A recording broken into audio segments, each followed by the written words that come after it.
On the ground at Paraffield Airport today, investigating yesterday's deadly plane crash that killed a pilot and passenger and injured 10 others when a light plane crashed into a training hangar. Chief Inspector Andrew McCracken describing to 7 News how the tragedy unfolded. What is known as a DA-42 four-seat twin-engine plane took off from Paraffield. Shortly after takeoff, it has tragically crashed into Hangar 54 at the airport. 2 persons on board that plane have died. A preliminary report into the crash will take around 8 weeks. A 91-year-old semaphore man has died in hospital after police say his Volkswagen reversed out of a driveway and into a house on the other side of the street. The crash happened on Coppin Street yesterday afternoon. It's believed a pedal mix-up may be to blame for the crash. The road toll has now reached 38 this year. Chinese oil companies will resume negotiating on the export of jet fuel to Australia after shipments stalled due to the Middle East conflict. Aviation fuel has been a key focus for Australia's Foreign Minister during a tour of Asian countries. Penny Wong didn't say when exports could ramp up, but stressed this is an important first step. I think that the shared nature of energy security is a consistent message from Australia. 2 Jewish men are critically injured after being stabbed in North London in what's been declared a terror attack. One man was stabbed outside shops and another outside a synagogue. Police have tasered and arrested a man suspected of the attacks.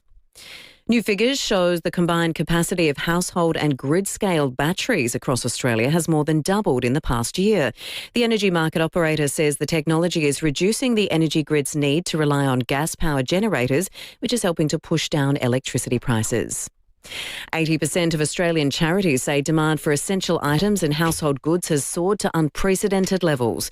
The survey found nearly 4 in 5 charities don't have enough brand new donations to meet demand.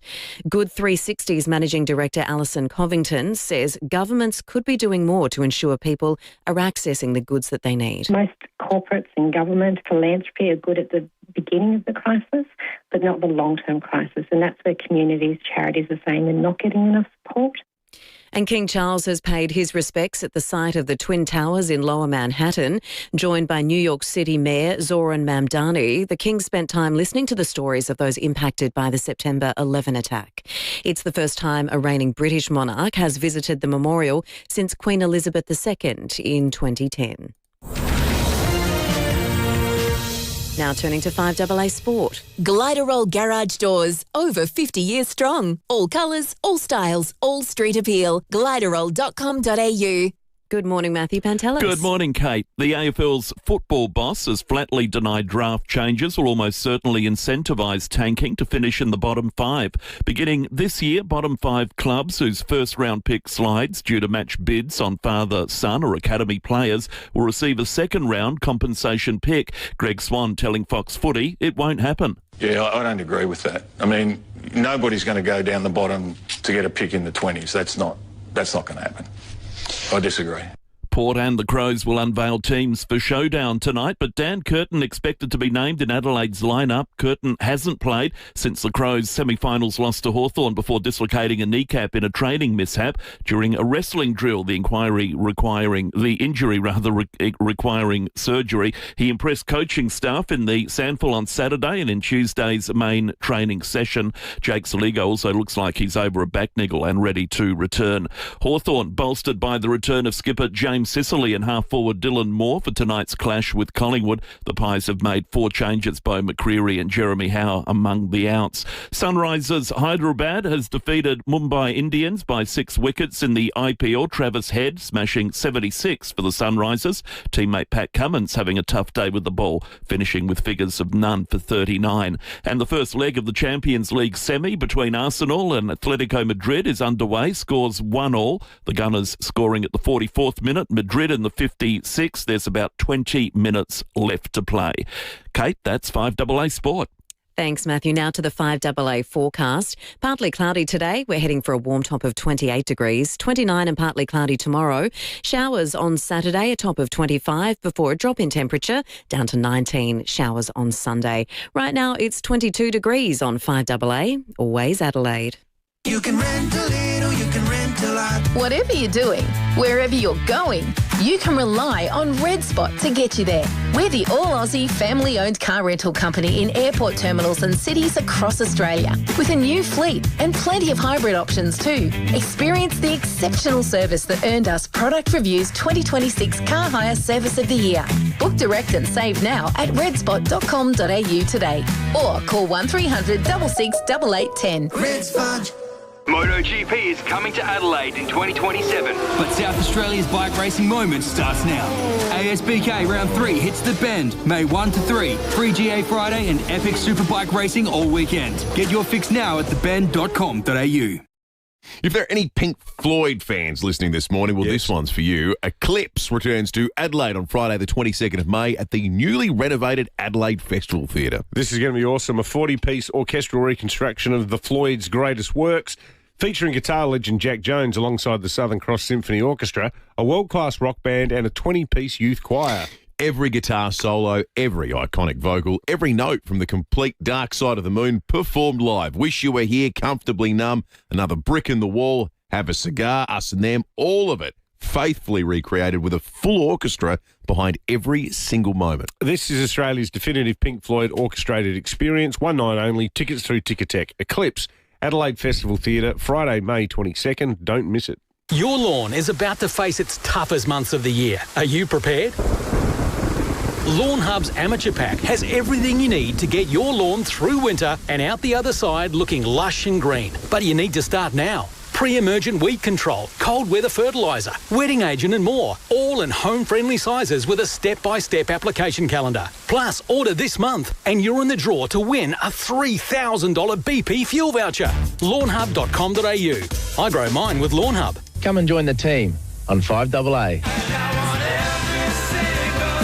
Knock down, build two with Metro Homes. Move into one and keep the other as an investment. Metro Homes, they do it all for you. Live from Hindmarsh Square, it's FIVEAA Breakfast. David Penberthy and Will Goodings. 8 up to 6, good morning to you. Welcome to Thursday on FIVEAA Breakfast. It's the 30th of April. On the program this morning, Ned McHenry's going to debut in the Tom Wren role. Really looking forward to this. We've got Ned to stick around for an extra 30 minutes. We'll talk sport with Ned just before 6:30 today. House price data out for Adelaide. Domain's Dr. Nicola Powell after 6:30.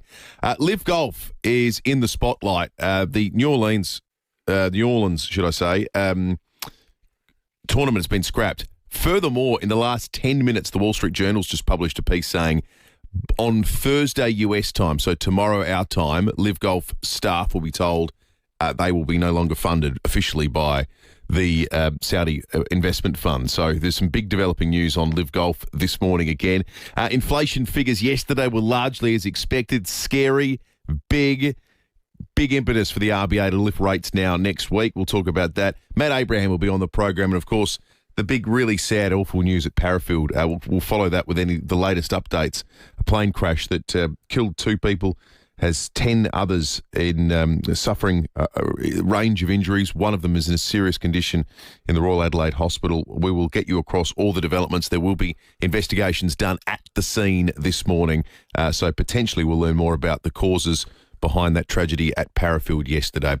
At 9 after 6, though, it is my delight to welcome back David Penberthy to the studio. David, good morning to you. Good morning, Will. Good morning, folks. Thanks for covering for my absence yesterday, Will. I had a bit of a day off arrangement, so good to be back with you again after a weird having a Wednesday off. Well, it's sort of like you end up splitting the week into 2 blocks. Every day is hump day.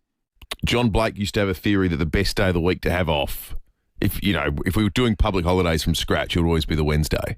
Yeah. Because you're either just come out of a day off or you're just going into a day off. Yeah, that's right. But it's quite disorienting. I'm sitting here today feeling like it's Friday for some weird reason. Yeah. Well, footy's on tonight, so that stuffs things up.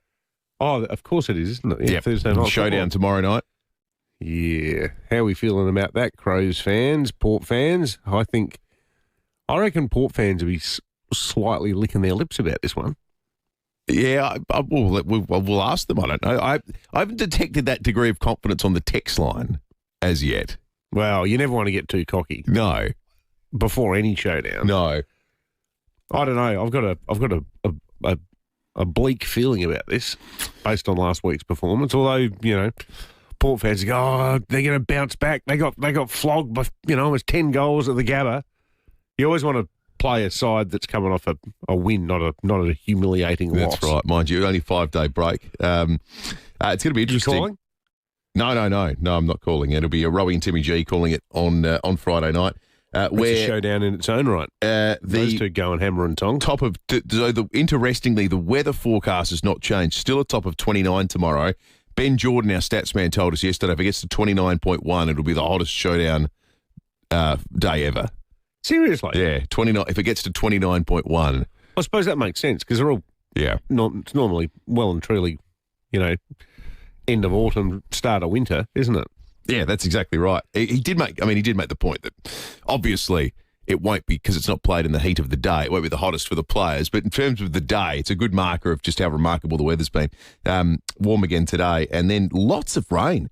From Saturday right through until Wednesday next week, there is more than 2 millimetres each and every day on the forecast. So everyone's gardens who aren't really enjoying the fact that we've had a sudden burst of summerish kind of weather in late April will get some reprieve over the weekend and into the early part of next week. I'll tell you what, this Paraffield story is just shocking. I couldn't believe it yesterday when the news broke, and you think too about the terrible crash earlier this year. That's 5 lives lost, and not to forget the fact that there are people who are still doing it tough who were injured.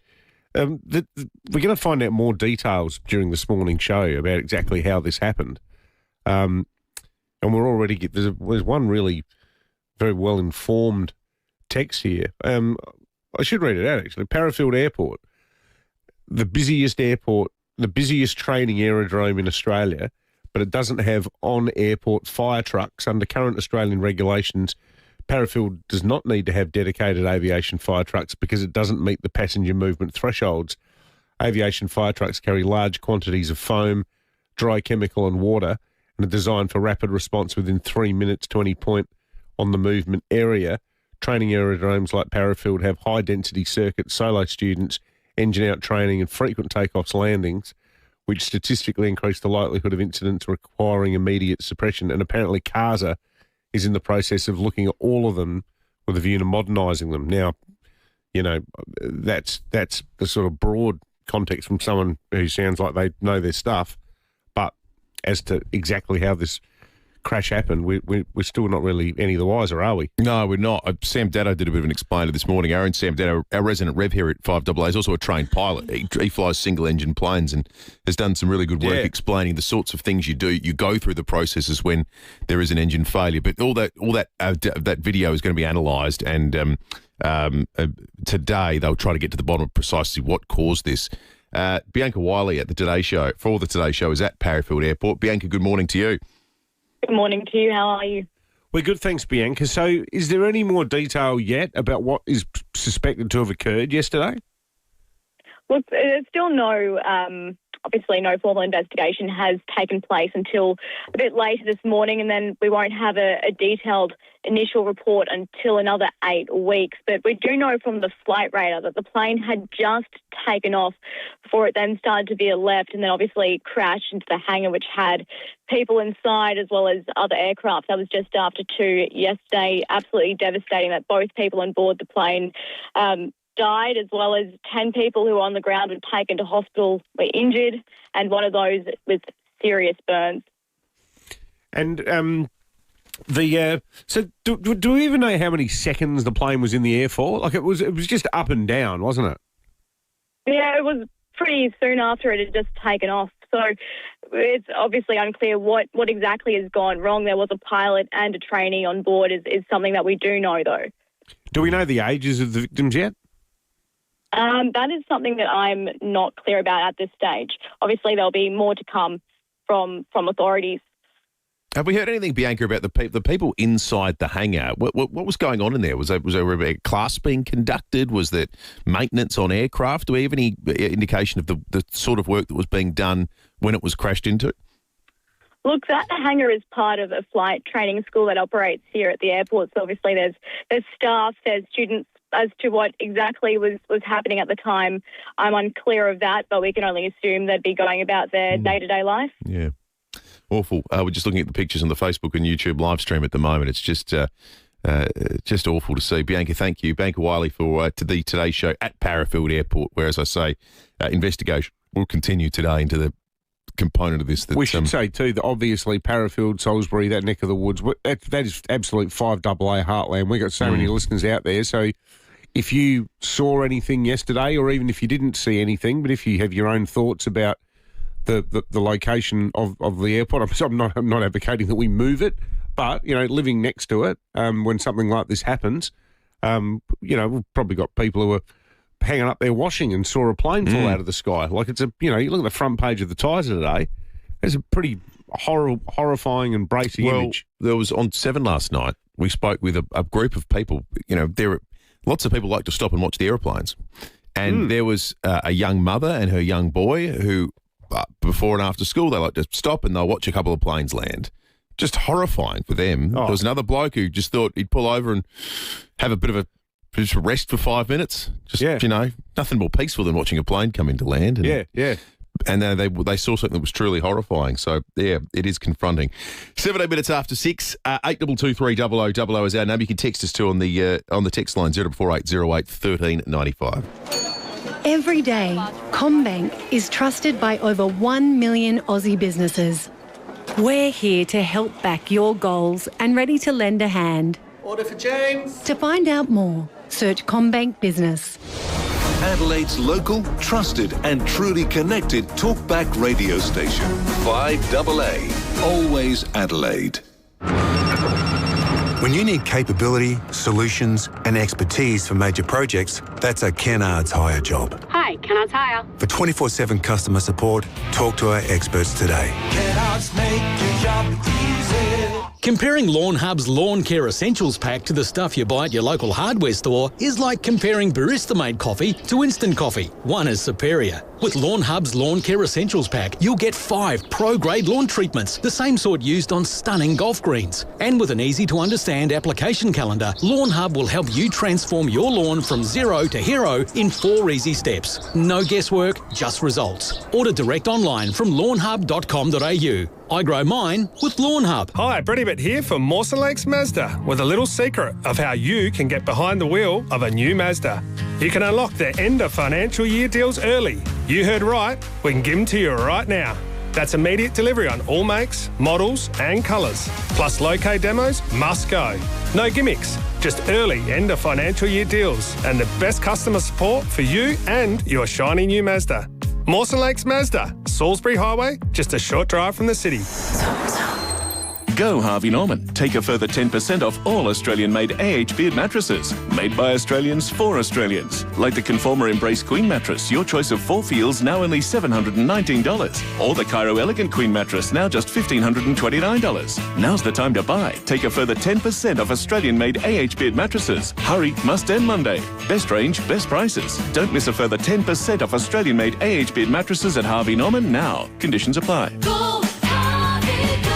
Every pantry needs a hero ingredient. Something that turns whatever's in the fridge into dinner.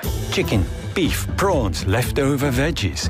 Add Weech's Barossa Valley egg noodles and suddenly you've got a real meal. They've been perfecting it for 90 years. From fine ribbon and string noodles to chili, black pepper and more. Look for Weech's Barossa Valley egg noodles in the pasta section of your supermarket. 90 years in the making. Devoured in minutes. G'day, it's Eddie May here from NRG Solar. We've grown from 3 staff at the beginning to 30, 40 staff and a number of contractors now. And radio's definitely played a big part of that. We've been working with 5AA for 5 or 6 years now. And in that time, we've seen a lot of businesses come and go in our industry. And I think that's a great example of people having a go, short periods of time, not happy, leave. And for us, that longevity has enabled us to have a really great relationship with the audience. So when we meet someone that's a 5AA customer, they feel like they know us and we feel like we know them, and it makes for a really great experience for everyone involved. To get your message out there and grow your business, visit 5AA.com.au and hit the Advertise With Us link. FIVEAA Breakfast is streaming live right now. To watch, simply head to FIVEAA on Facebook or YouTube. Knock down, build two with Metro Homes. Move into one and keep the other as an investment. Metro Homes, they do it all for you. David Penberthy and Will Goodings, 5AA Breakfast. 20 minutes after 6. It's National Honesty Day. It's a United... No, it's not. 30th of April. I think it's a US thing. I'm not sure what the requirement is of a National Honesty Day or why we need one. But we've got one, so we might as well use it. 8223 if you've got a confession to make. You can confess anything. We're here to listen. We won't make you do any Hail Marys either. 0448 08 1395. If you've got a confession to make it on the program this morning for National Honesty Day. 8223 I kind of feel like the open line for Talkback is constantly National Honesty Day. Yeah. Like it's just people being really honest about what they think about stuff. But there's an opportunity for you to call in today and confess. Let's go to Paraffield Gardens. Margaret, good morning. Good morning. Good morning. Just first and foremost, I just want to send out my condolences to the friends and family for this tragic accident. It was just horrendous to hear about, to be fair. Yeah. I was actually driving home that way, which I don't normally from work, and it was around about 2 o'clock. I can't say exactly. I know I didn't see anything then, but it would not have been, much longer after that I did. Look, I've got a little bit of a theory about what you were saying, why there aren't fire trucks on the premises. So the actual fire station is in Salisbury, and it's only probably, and I might be getting this wrong a little bit, 3 to 4 kilometres away. It would have only taken a couple of minutes for the fire trucks to get there. So that's possibly why they don't have them on there. Yeah, right. And the other thing is the ambulance station is either on the same land or the next to the airport. So the right ambulance there anyway. wouldn't have even put their siren on for one whoop, and they would have been there. Yeah, so, yeah. That's a good point. I think with those two being very close by, and this is just my theory, that's perhaps why they don't have to have one on standby. Yeah, well, it's a good observation, Margaret. Thank you for sharing it.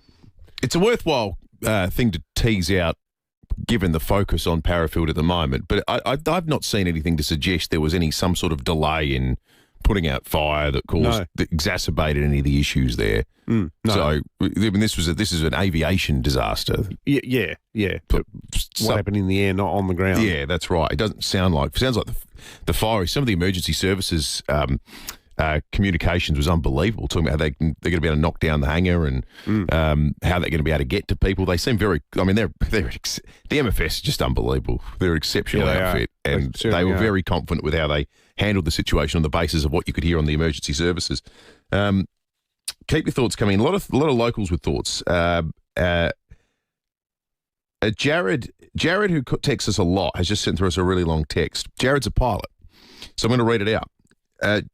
Jared says, thoughts with all those involved in the terrible accident at Paraffield yesterday, from the families of the 2 pilots killed to the staff and students at flight training and the air traffic controllers who would have witnessed the crash. Multi-engine training aircraft do perform simulated engine failures as a training requirement.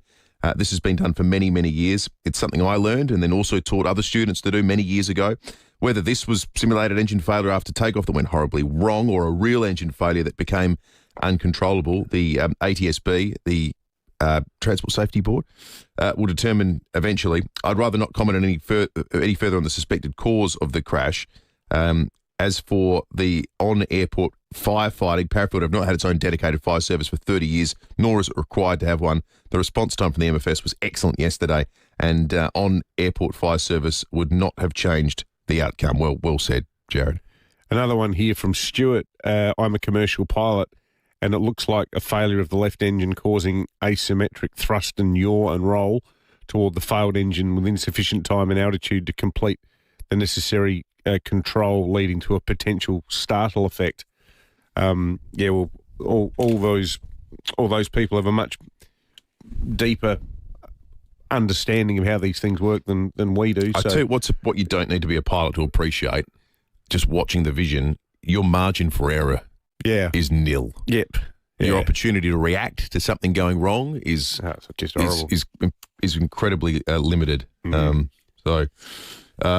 Someone says, you guys are fire experts now. You didn't see anything wrong with what you saw. Well, neither did pilot Jared, who's been training there for his entire life. pull your head in, mate. Seriously, we're reading out informed text messages from people who actually know the area, and the point Andrew was making before is that CARSA is in the process of creating new regulations to upgrade regional airports. It's not us sitting here pumping our chests out, you half-wit, talking about something where two people are dead. Seriously. Now, the weather today heading for a top of 28. It's warm out there, 22.4 degrees. Notable because however warm it is outside right now, it's not going to reach this warmth right now once we get through the middle of Saturday. So tomorrow it's going to be 29. Saturday, 25 will be the top. That's going to come early. I was talking to Casey Truller about this yesterday.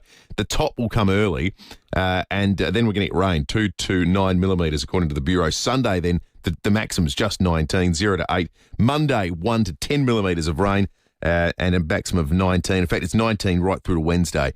The forecast maximum with maybe 2 millimetres on Tuesday and maybe 4 millimetres on Wednesday. Well, this is a treat. Ned McHenry in the 5AA Breakfast studio with us to talk sport. Tom Wren's away. Ned will play. Gliderol Garage Doors, adding strength, style and safety to your home. Gliderol.com.au. Morning to you, Ned. Ned will play. I like that. Good morning, gents. Good morning. Hey, Ned, can I ask you a question? It was great having you here, mate. Whenever we had footy regulars on in the past, they'd always flat out deny this. But I never buy it when footballers say, "Oh, look, we don't pay any attention to the external commentary. It's all just noise." When there's an article, yeah, because I'm looking at the article in the paper today. We name the Crows players and the Port players who have to lift. Yeah. Yeah, how are you not reading that as a player? No, some players definitely absorb more media than others, but no doubt every single player pays attention to external commentary, without doubt. And you know what? So do coaches and so do football departments. That's one of the biggest misconceptions as well. They'll get in front of, media at a press conference and say, "Oh, we don't listen to the outside noise. It's all about our systems, our processes." God, that is not true. I've walked past coaches' offices with AFL.com and different things all the time. There's no doubt it affects everyone. Everyone's human. Well, exactly. It is human nature, isn't it? And you know what? I think there are some valuable insights from people in the media as well. I don't think you can completely disregard the commentary from some of the AFL greats. A lot of it is also rubbish, but there's probably a happy medium somewhere in there. Yeah. So teams will come out. Intrigue around, obviously, Jordan Dawson. The club's been adamant. That's up to him. He'll be, as it should be. Yeah. But there's other question marks as well for Adelaide coming out of that thumping on the weekend, the second ruck position. What do you expect to change, or what would you like to see? I think there'll be some change at the Adelaide Crows. I expect up to 3 or 4 changes there. I don't think their tools will change too much ahead of the ball or in the ruck positions will, but I do think behind the ball there might be some changes. I think potentially a key defender might come out, and I think Saligo and Dan Curtin will come in from the sample as well. So Saligo's a lock, no doubt. He'll come and play. The question is around Dan Curtin. Is he ready? Does he need another run in the sample? Interested to hear your thoughts on that. But I think they'll take the punt. I think the Adelaide Crows are really adamant on winning this game and winning it well. I think it's a critical game, probably the most important game for the Crows so far this year. It's hard to know what to expect given the limited preparation, but it's exciting Dan Curtin's back. I think if you ask Crows fans going into this year, who was the player you were most looking forward to watching play, it was probably Dan Curtin on the back of how he finished last year. Yes, totally agree. I think there's so much excitement around him. He's different to other players. He's got that kind of dynamic hybrid mix with his height and his versatility and his athleticism. But I think, he hasn't actually put together a string of really consistent AFL games yet at a really high level. We've seen him perform. Oh, it's promise and potential. Of course. So it's a massive ask to come out after, a pretty serious injury, go and play one game in the sample. He was good in the sample. He wasn't as good as Saligo and potentially as good as others. So to thrust him in there as, 21, 20 or something? Yeah. With all of this potential and say, hey, kid, go out there and go and dominate a showdown. Good luck. It's a huge ask. It's a massive ask. What's your radar on showdown favouritism at the moment? I think the bookies have Adelaide by 11.5, something like that. Yeah. If you were tipping for your life, who wins it? I think the Crows still have too much talent ahead of the ball. I'll tip the Crows, but I'll tell you what, if Port's midfield can get on top and starve the Adelaide Crows of field position. So for listeners thinking, what does that mean? It just means don't let the bloody ball get in the forward line of the Adelaide Crows. Their forwards are too potent. If you can play the game in Port Adelaide's forward half, I think it's on like Donkey Kong. Totally. I think it's going to be a cracking match. When you say if we can get it down in our forward line, well, last week we couldn't get anything into our forward line. And that's the risk. I don't think Port's backs will be able to go with the Crows forwards, but they've got such a great midfield, Port Adelaide. Yeah. If they can get centre bounce done and in and around stoppage, it's going to be a cracking game. It really will. You're one of footy's terrific antagonists, Ned. If you were playing on Friday night, who are you going out there to pick on? Oh, where do I start? God. Who are you willing to irritate? Yeah, when you can't get a kick, you just go and kind of jostle and throw some elbows and just some trivial insults. Zach Butters, I mean, God, he's so much better than me or anyone else on the field. But my goodness, you can get him fired up pretty quickly, which would be great. Just on the lip, or do you just have to sort of knock him every time you He's a fiery type. I don't think he loses composure, but he's happy to give you a spray back. So you get under his skin. Who else would be? Tom Jonas, the captain. I used to try and get into Tom Jonas. He's not a big talker though, Tom. He was a big grumpy old lump of a lad down back. He just. What about Horn Francis? I don't have a heap to do with him. To be honest, they are all great guys. Like, the days of punching on at the Ramsgate are just so over, and it sucks, doesn't it? It sucks. Bring it back. Like it's gone. They're all go out for coffees and catch up and follow each other on Instagram. I mean, wouldn't it be great to see a punch on at a local pub after a game? Bring back the biff. Ned McHenry filling in for Tom Wren, and after the Showdown on Friday night, he'll be at the Ramsgate ready to punch on with Port players. Bring it on. Yeah. Good on you, Ned.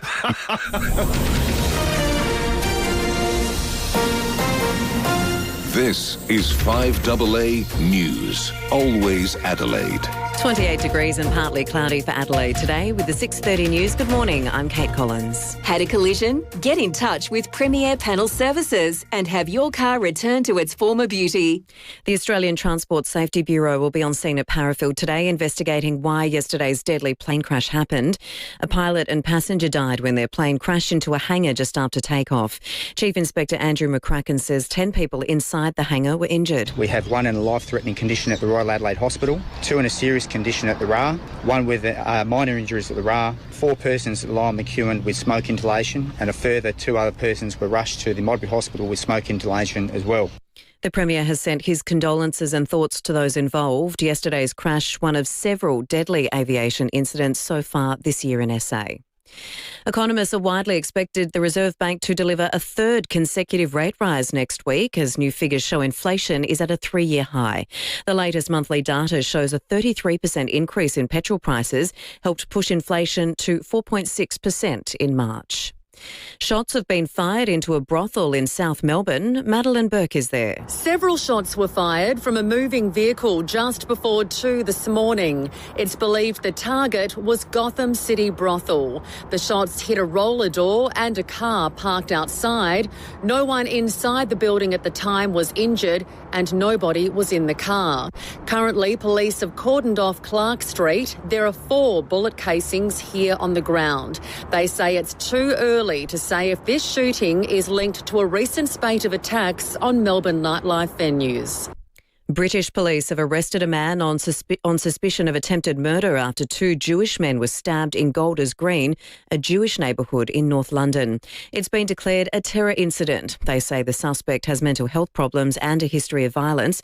The victims are in a stable condition. Early findings from the Royal Commission into the Bondi terrorist attack are due to be handed down today. Commissioner Virginia Bell's interim report is expected to focus on addressing flaws in the nation's counter-terrorism systems.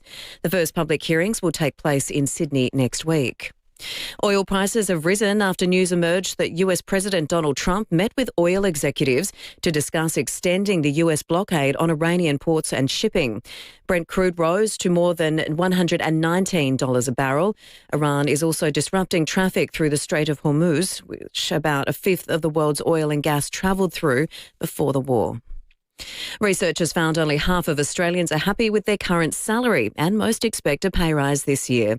Of the 3,000 workers surveyed by employment site Seek, around 80% expect an increase. Spokesperson Kylie Pascoe says even though businesses are doing it tough, it is in their interest to look after their staff. Workers who are happy with their pay are 2.7 times more likely to feel motivated, so obviously that impacts businesses. On the flip side of that, those that are unhappy with their pay are 2 times more likely to be looking for another job. And India has overtaken England as the #1 birthplace for Australians born overseas. More from Gabrielle Hodson. Bureau of Statistics data has found 32% of Aussies were not born here. That's up from 24% in 2005. News Corp says the British-born population has not really changed in that time, but the Indian-born population has grown sixfold. In fact, India has knocked England off the top spot by just 70 people. More than 970,000 Indian migrants now call Australia home. More than a quarter live in Victoria, where birth certificate data shows the most common surname last year was Singh. Now turning to 5AA Sport. For security, safety and style made to order, choose Gliderol Garage Doors. Gliderol.com.au. Good morning, Matthew Pantelis. Good morning, Kate Collins. LIV Golf appears to be dying a death of 1,000 cuts. The New Orleans tournament scrapped, and the Wall Street Journal reporting LIV staff will be told tomorrow they'll no longer be funded by the Saudi Investment Fund. Work has just begun this week on a $45 million upgrade for LIV tournaments at the North Adelaide Golf Links. The Western Bulldogs coach has called out the AFL over recent rule changes and the current state of the game. It comes on the back of several issues, including the arc and changes to the national draft. Luke Beveridge says the AFL is trying to make things perfect in a game that is chaotic. The unfortunate thing is you guys and girls are the ones who the AFL are paranoid about. They don't want you to criticise them, but every time you do, they go and change something. So it's not this regime's fault. It's the operational regime of the last 15 years that keep changing things, and now we've got a tax act of regulations. It's too hard to administer. Todd Marshall is set to return for Port Adelaide in tomorrow's Showdown 59. He missed the win over Geelong with illness, while for the Crows, Dan Curtin and Jake Saligo look like coming back in, both clubs to reveal their lineups later today. Darcy Moore is in for Collingwood tonight against Hawthorn. The Pies making 4 changes. They'll be without Beau McCreery, Jeremy Howe, Tim Membry and Scott Pendlebury. Travis Head smashing 76 from 30 balls as Sunrisers Hyderabad chased down the Mumbai Indians total of 243 in the IPL overnight, and Atletico Madrid and Arsenal have played out a 1-1 draw in the first leg of their Champions League semi-final. That is 5AA Sport. Thanks, Matthew. Now to the 5AA forecast. Partly cloudy today. We're heading for a warm top of 28 degrees in Adelaide, 29 and partly cloudy tomorrow. Showers for Saturday, 25 degrees before a drop in temperature, down to 19 and showers for Sunday. Right now, it's 22 degrees on 5AA, always Adelaide. Stop buying those 2-in-1 spray-on products from the hardware shop. Real lawn enthusiasts treat their lawn with a multi-step program, not whatever's on the shelf. Lawn Hub's Amateur Pack is pro-grade lawn care in home-friendly sizes. 5 products with an easy-to-follow application calendar, specifically designed to push your lawn through autumn, survive winter, and come into spring looking amazing. Take your lawn from zero to hero with 1 pack delivered to your door. Plus, order this month and you're in the draw to win a $3,000 BP fuel voucher. Lawnhub.com.au. I grow mine with Lawn Hub. A new way to drive without losing what you love. Meet the ID range of electric vehicles at Mawson Lakes Volkswagen. Everything you love about Volkswagen, now fully electric. From spacious SUVs to the return of the iconic van. With up to 500 kilometres of range, they're not just for the daily commute, they're built for the open road. Mawson Lakes Volkswagen. EV made easy. Salisbury Highway, just a short drive from the city. This Mother's Day, gift Mum a relaxing cinema escape with a Hoyt's gift card. With delicious snacks, a glass of sparkling and a movie of her choice, it's the perfect way for Mum to unwind. Buy a Hoyt's gift card in cinema or online now. Now, it seems the price of everything is increasing, but when it comes to your travel plans, you can rely on Red Spot Car Rentals to keep car hire fair. Did you know they're the only Aussie family-owned and operated car rental company inside airport terminals? They're also the only car rental company who have kept their prices low during the fuel crisis. It's that kind of integrity that saw Red Spot recently win Product Review's 2026 Car Hire Service of the Year. So whether you're looking to hire a new car or want to save a bit more on a hybrid, you can rely on Red Spot for honest, consistent pricing and service. Book direct at redspot.com.au today or call 1300 66 88 10.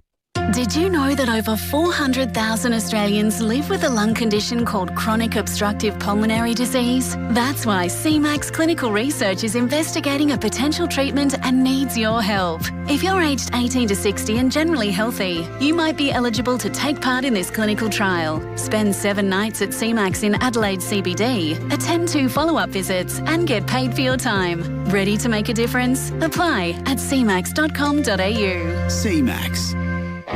Knock down, build 2 with Metro Homes. Move into 1 and keep the other as an investment. Metro Homes, they do it all for you. David Penberthy and Will Goodings, 5AA Breakfast. 20 minutes to 7, as you just heard in 5AA News with Matt Pantelis. LIV Golf is being read its last rites as we speak. The tournament in New Orleans got boned, and now LIV Golf staff are to be told in the next 24 hours that the funding is gone. It has been withdrawn by the Saudi Investment Fund, which we brought to you going back a couple of weeks now when they released their big strategic look for the next 5 years. And curiously, golf was not on the agenda. Yeah, now these are the figures I alluded to before. So yesterday, there's a sports news site called The Athletic, and it reported this week that the New Orleans tournament was scheduled to be played at City Park there in the Big Easy. City Park is owned by the state of Louisiana, i.e. the people, and the people, i.e. the taxpayers of Louisiana, they had paid the equivalent of Australian $2.78 million in state funding to LIV to pay for upgrades at the City Park course to host the event. Sounds familiar. It does. Then, further, the state of Louisiana had also set aside $3 million as a hosting fee to lure the event with hopes of generating, here we go, get out the beer coasters, $70 million in broader economic activity for New Orleans and Louisiana, the state of Louisiana. So, in the absence of LIV, 2 big questions emerge for the Premier. One, how much money has already been spent on the North Adelaide upgrade? Who are the people who've got the money? And what is the argument now for continuing to spend more? Because if there's a case to be made that there's an economic benefit to South Australia in having a world-class golf course within chipping distance of the CBD, then let's hear it. Because I don't think he's successfully made that argument. He's just made the point it's be great to have a terrific public course near the city. But how does that look like a priority now? Feels like the kind of thing you do if you're Singapore and you've got more money than you know what to do with, not Adelaide. Yeah. We're struggling to fund all sorts of things. Let's talk money. Let's talk about the economy more broadly, and let's talk about impacts to your home budget, because yesterday the RBA released the inflation data, the monthly data. It increased 1.1% on the month, which means the annualised figure 4.6%. 4.6%, remembering, of course, the RBA's target band 2 to 3%. We were concerned pre-war that inflation was outside the band, and it has now predictably increased massively. A 32.8% increase in fuel prices has been obviously a huge driving factor. If there's a silver lining to this, it was that the number was slightly lower than people had predicted. 4.7, 4.8 was the range, so that's good news. But the reality is this is the highest monthly rate of inflation since September 2023. Sally Tyndall is the director of CanStar's Data Insights. We love talking to her about these big picture issues. Sally, good morning to you. I guess the most immediate and pressing concern for our listeners with a mortgage is, does this guarantee a rate rise next week? Look, I don't think it actually guarantees a rate rise, but if you've got a mortgage, I'd say start crunching the numbers on one, because there's a strong possibility the RBA will go, nope, this is way too high. We understand that it's, in large part due to volatile factors, but we've got to get our job done. We're going to hike rates again. This could be the outcome of next Tuesday's meeting, but it's not guaranteed in my mind, because a couple of things. This 4.6% rise in inflation is fueled by two things, both volatile. Firstly, the end of the electricity rebates. That saw electricity prices rise by 25.4%. And the second one is fuel, as you've already mentioned, the largest increase in ABS records since they began in, I think, 2017 or something like that. But we also know that they're coming down in a couple of months because of the halving of the fuel excise, at least temporarily. But also what's at the back of the RBA's mind is that they know that households have already snapped their purse strings shut. You've only got to go and look at consumer confidence, which is at the 7th lowest level on record, I think, in the ANZ Roy Morgan Consumer Confidence Poll, to know that households have already made these budget adjustments because of, the fact that the cost of everything is now starting to rise, in addition to petrol and diesel, but also that, there's great uncertainty ahead. And when great uncertainty presents, Australians really start putting their finances as a priority, which is interesting. So it'll be a tough debate around that board table on next Monday and Tuesday for the RBA. And you've got to remember also in the last meeting, which was in March, there was a cash rate hike, but the vote was not unanimous. It was 5-4. It was on a knife edge. I can only imagine it's going to be on a knife edge again next week.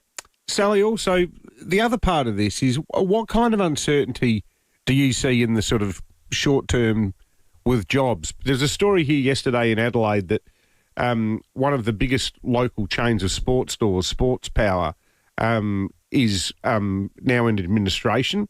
There's 130 jobs that are under a cloud. I'm sure that we've got some of our listeners who currently listen to the program who either shop there or work there. Their kids might work there part-time. And this is all down to the tightening of consumer confidence that you mentioned, people not buying soccer gear and footballs as often as they did. Do you see that, particularly in retail, are we entering into some choppy waters? I think we are entering into some choppy waters. Unfortunately, you can't see it in the data just yet. Australia's unemployment rate is still pretty rock solid, sitting at 4.3%. When you compare it to some other countries around the globe, that's actually a pretty robust figure there. But the problem is with the RBA is that, well, for starters, they've got a dual mandate. They've got to keep prices in check, which they're struggling to do, but they've also got to keep Australians in jobs. And right now, on paper, that looks like it's holding up. It looks like they're keeping Australians in jobs. But, when we start seeing, big layoffs on, a sizable scale around the country, that's when the RBA may then go, oh, my goodness, do a U-turn back to rate cuts. And that's the concern, is that they have to go up, down like a yo-yo, being highly sensitive to the incoming data in any given meeting.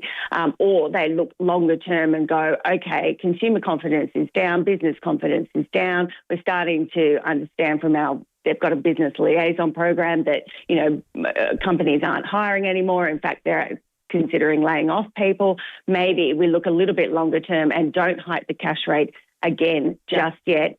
Keep it on hold, see how this all unfolds. So that is a possibility. I feel like I'm talking everyone into the fact that it might be a hold, though.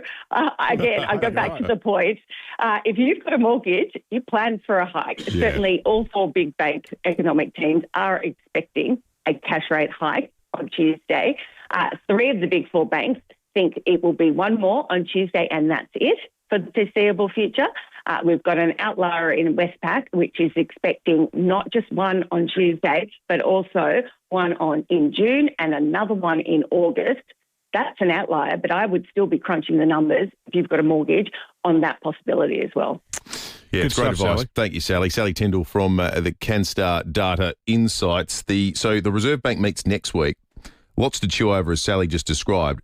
The federal budget comes after that meeting, which is obviously a huge variable in terms of how the RBA can work out what public spending is going to be. Are they tightening the belt? Will there be new spending initiatives and so forth? There could be massive changes. I mean, there's one report yesterday saying that they're just going to scrap negative gearing. That's right. So the next meeting after that is not until the middle of June, 15th and 16th of June, because the RBA only meets every 8 times a year now. They reduced the number. So, well, who knows what could happen globally?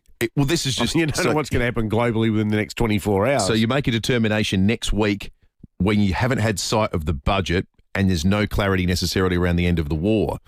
Yeah. Good luck with your crystal ball. Reassuringly, the latest missive from the leader of the free world is a tweet of him mocked up holding a machine gun, wearing Arnold Schwarzenegger T2 style black wraparound shades under the headline, "No More Mr. Nice Guy." I tell you, if you could win a war by AI-created online slop, this would have been over weeks ago, wouldn't it? That's right. Daniel Sherwin-Simpson is at the Weather Bureau. Daniel, good morning to you. We're fast approaching the end of this nice warm spell.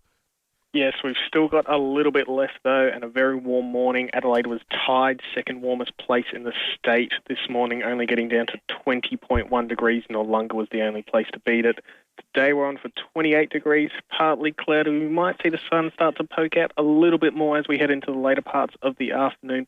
Tomorrow on for 29, and then Saturday is when it really takes the turn in the morning. We'll likely see some pretty gusty winds rolling through the cities, particularly over the hills, and then the showers and rain will start to come through on Saturday. So fortunately takes the turn for the weekend when everyone probably wants to be outside and doing stuff, but it's not really going to be the day for it, I feel. Hey, Daniel, one of our listeners, Raymond, he's got a question that I've also got on my mind because I want to fertilise my lawn before the rain hits.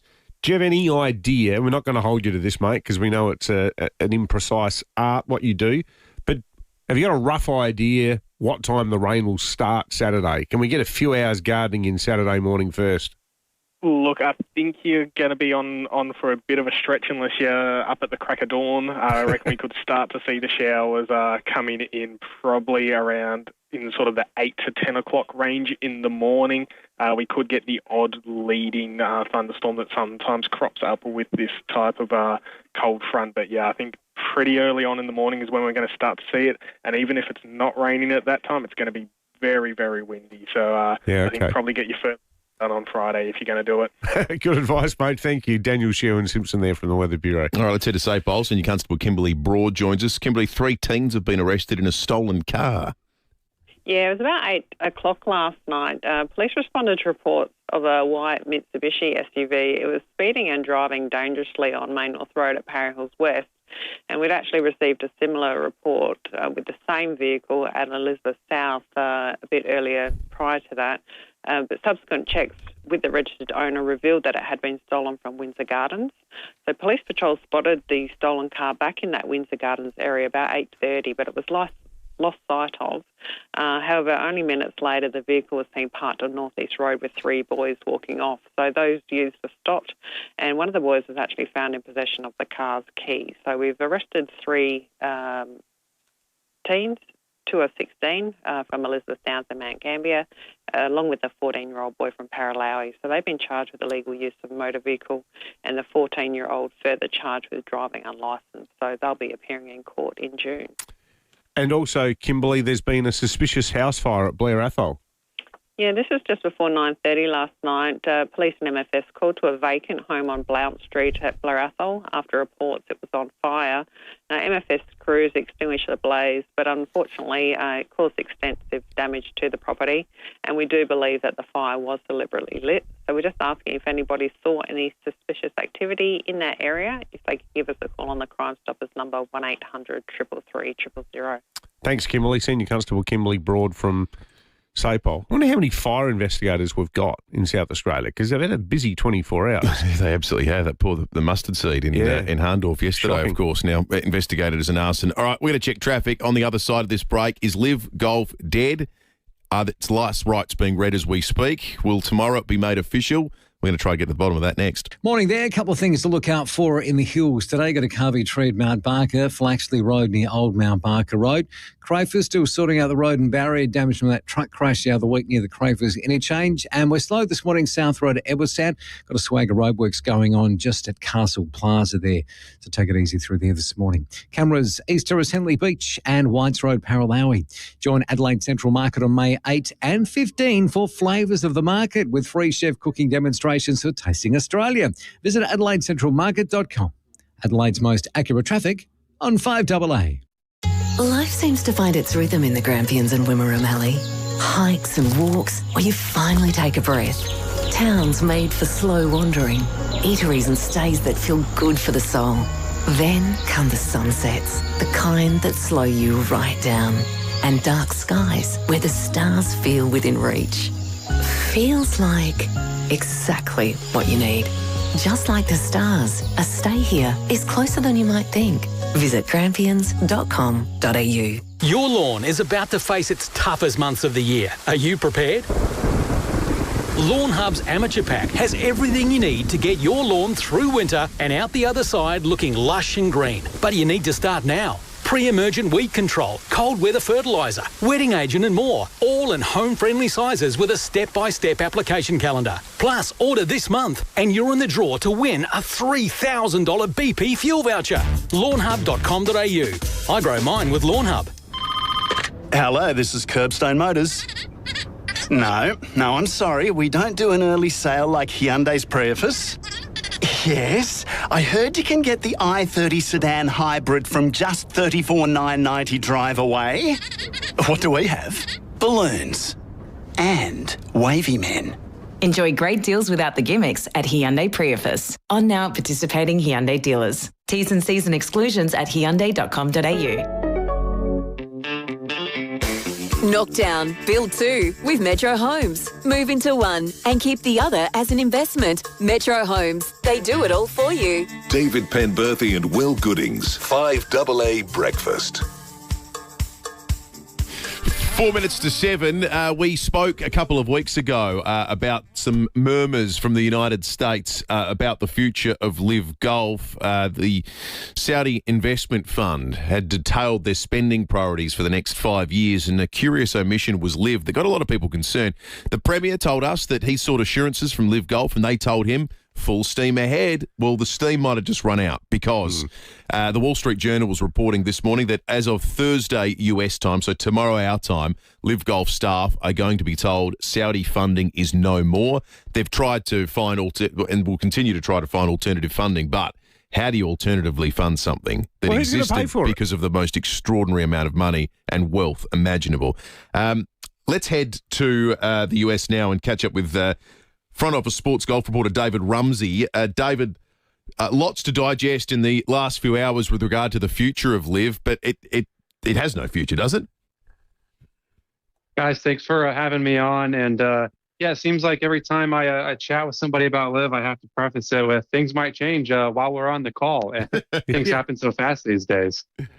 Well, David, one thing that got us really interested here in Adelaide, which is obviously hosted 4 LIV golf tournaments now, the situation in New Orleans, they seem to be trying to argue, we've just postponed it. No one's really buying that, though, are they? It looks like it's totally hit the wall there, yeah?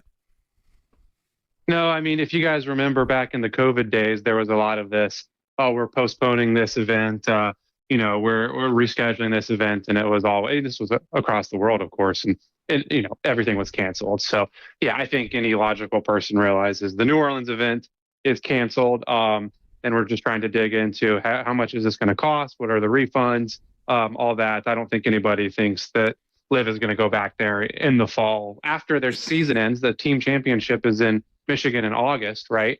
I don't know why they would go to New Orleans for an exhibition of sorts after that. Hey, Dave, does anyone in golf believe that there is a future for LIV in the absence of Saudi funding? Well, no, I don't think anybody honestly believes that there's a future for LIV in the way that it's been operated with Saudi funding, which is, losing about $1 billion per year. We've estimated everything from prize money to huge contracts to these events they put on, as you noted in Adelaide, they're expensive. They're well-run events for the most part, but they take a lot of money. So no, without somebody willing to lose $1 billion a year, I don't think there is a future. But would there be private equity firms or other investors that would be interested in the IP LIV has, or maybe an event like Australia or South Africa on its own, or even pivoting to something more in the digital space in YouTube or a smaller series? Yes, but would the players be on board? Would the league operators be on board for something scaled down? That I do not know. It really feels like unless we discover that Elon Musk is a massive golf fan, There doesn't really seem to be a plan B anymore, does of there? course. And it could be, maybe they do find another billionaire. I mean, I think, you look at Sail GP, funded by Mr. Allison. They're similar. They don't really make a ton of money, but they have a billionaire backing them. So it's not completely unprecedented, but the odds of getting another, limitless backer after the PIF pulls out, I don't think are too high. And just as we let you go, David, how ugly do you think this is going to get with regard to some of the big names, DeChambeau, Cam Smith and others, trying to get back on the PGA Tour? It's really going to be a case-by-case basis. I think Jon Rahm will absolutely want to get back on the PGA Tour, but that is going to be messy. He has, said a lot of things that a lot of people have not agreed with in recent years and months. DeChambeau, I don't know that he wants to be back on the PGA Tour, but he might not have much of an option unless he really is serious about just doing YouTube golf. And then, I think, as you guys know, someone like Cam Smith has really actually enjoyed LIV, enjoyed the freedom of not being on the PGA Tour. So I think it'll be difficult for guys like him because he's really gotten used to his new life. But, perhaps maybe a year or two off and the fire will, get lit again for him and he would take the steps to go back on the PGA Tour. But if there's financial repercussions or paying money back or things like that, I don't know. They might not be interested in that. Yeah, well, great analysis, Dave, from someone who's well and truly on the front line of golf reporting internationally. David Rumsey from Front Office Sports Golf. Thank you, mate. 5AA Breakfast is streaming live right now. To watch, simply head to 5AA on Facebook or YouTube. The latest local, national and international news for South Australia. This is 5AA News, always Adelaide. Partly cloudy today, 28 the top for Adelaide. With the 7 o'clock news, good morning, I'm Kate Collins. Need a crash repairer you can trust? Premier Panel Services delivers expert care to you and your vehicle. Fires destroyed a vacant house at Blair Athol. Fire crews called to Blount Street after reports the house was on fire. Senior Constable Kimberly Broad says police believe the blaze was suspicious. And we do believe that the fire was deliberately lit. So we're just asking if anybody saw any suspicious activity in that area, if they could give us a call on the Crime Stoppers number 1800 333 000. The Australian Transport Safety Bureau is on the ground at Paraffield Airport today investigating yesterday's deadly plane crash that killed a pilot and passenger and injured 10 others when a light plane crashed into a training hangar. A preliminary report into the crash will take around 8 weeks. The Treasurer's warning price pain will get worse before it gets better amid the surge in inflation. A third consecutive rate rise is on the cards when the Reserve Bank meets next week as the Middle East conflict drives up the cost of living. But National Senator Bridget McKenzie says the government can't hide behind fuel prices as the sole reason for inflation. The government needs to cut back on spending if we're actually going to see some relief on inflation, which is going to be driving those interest rate increases. Foreign Minister Penny Wong says the Chinese government has agreed to facilitate exports of jet fuel to Australia to ease supply disruptions from the Middle East conflict. Senator Wong has held high-level talks with officials in Beijing as part of a 3-country tour to secure our fuel supplies. The visit comes as US President Donald Trump met with oil companies to discuss steps to alleviate global supply chain disruptions. Political economist Ben Friedman has told Today Mr. Trump is facing a political time bomb to end a deadlock with Iran and end the conflict. By some estimates, we're looking at $5,000 increased cost for every American household. That could be high, but it's based on the inflation and energy prices. The British Prime Minister has called an emergency meeting after a confirmed terrorist attack on London's Jewish community. 2 victims are in a stable condition after being stabbed by a man in the city's north who's now in police custody. Sir Keir Starmer says it's clear more needs to be done in curbing the UK's wave of anti-Semitism. Let's be frank, this is not an isolated incident. There have been a series of anti-Semitic attacks, and I know firsthand the anxiety that is causing in the community. King Charles and Queen Camilla have laid a wreath during a ceremony at New York's 9/11 memorial. The royal couple met with first responders and the families of victims to honour the nearly 3,000 lives lost. The visit is part of a 4-day state tour aimed at strengthening diplomatic ties between the UK and the United States. And a new report has found Australians are spending on average $39 million a day on illicit drugs. The Australian Criminal Intelligence Commission data shows the value of the illicit drugs market has risen to more than $14 billion a year. Cocaine use has also spiked more than 20%. Now turning to 5AA Sport. Gliderol Garage Doors, over 50 years strong. All colours, all styles, all street appeal. Gliderol.com.au. Matthew Pantelis has more. Good morning, Kate. The future of LIV Golf has taken a bad turn. The New Orleans tournament is cancelled. The Wall Street Journal reporting staff there will be told tomorrow there's no more funding for their jobs. Meantime, workers started on a $45 million upgrade of the North Adelaide golf links for LIV. David Rumsey is golf reporter for Front Office Sport in the US and says there hasn't been a future for the tournament from the way it's been run. Losing about $1 billion per year, we've estimated, everything from prize money to huge contracts to these events they put on, as you noted, in Adelaide, they're expensive. They're well-run events for the most part, but they take a lot of money. So no, without somebody willing to lose $1 billion a year, I don't think there is a future. Port and the Crows to unveil their lineups for Showdown 59 this afternoon. Crow Dan Curtin needs to get through today's captain's run. He'll be on track to play in tomorrow night's Showdown. Jake Saligo expected to return as well, while Todd Marshall set to come back for Port in the game tomorrow night. He missed the win over Geelong with illness. The AFL's boss of football has dismissed criticism of the league from Luke Beveridge, the Western Bulldogs coach, labelling the league as paranoid, demanding it undergo an independent review. But Greg Swan has told Fox Footy it's not as easy as it seems. I know what he said, that the media go nuts and we change the rules, but some of them you modify, but that's been going on forever. Like the coaches make changes and then we have to make other changes.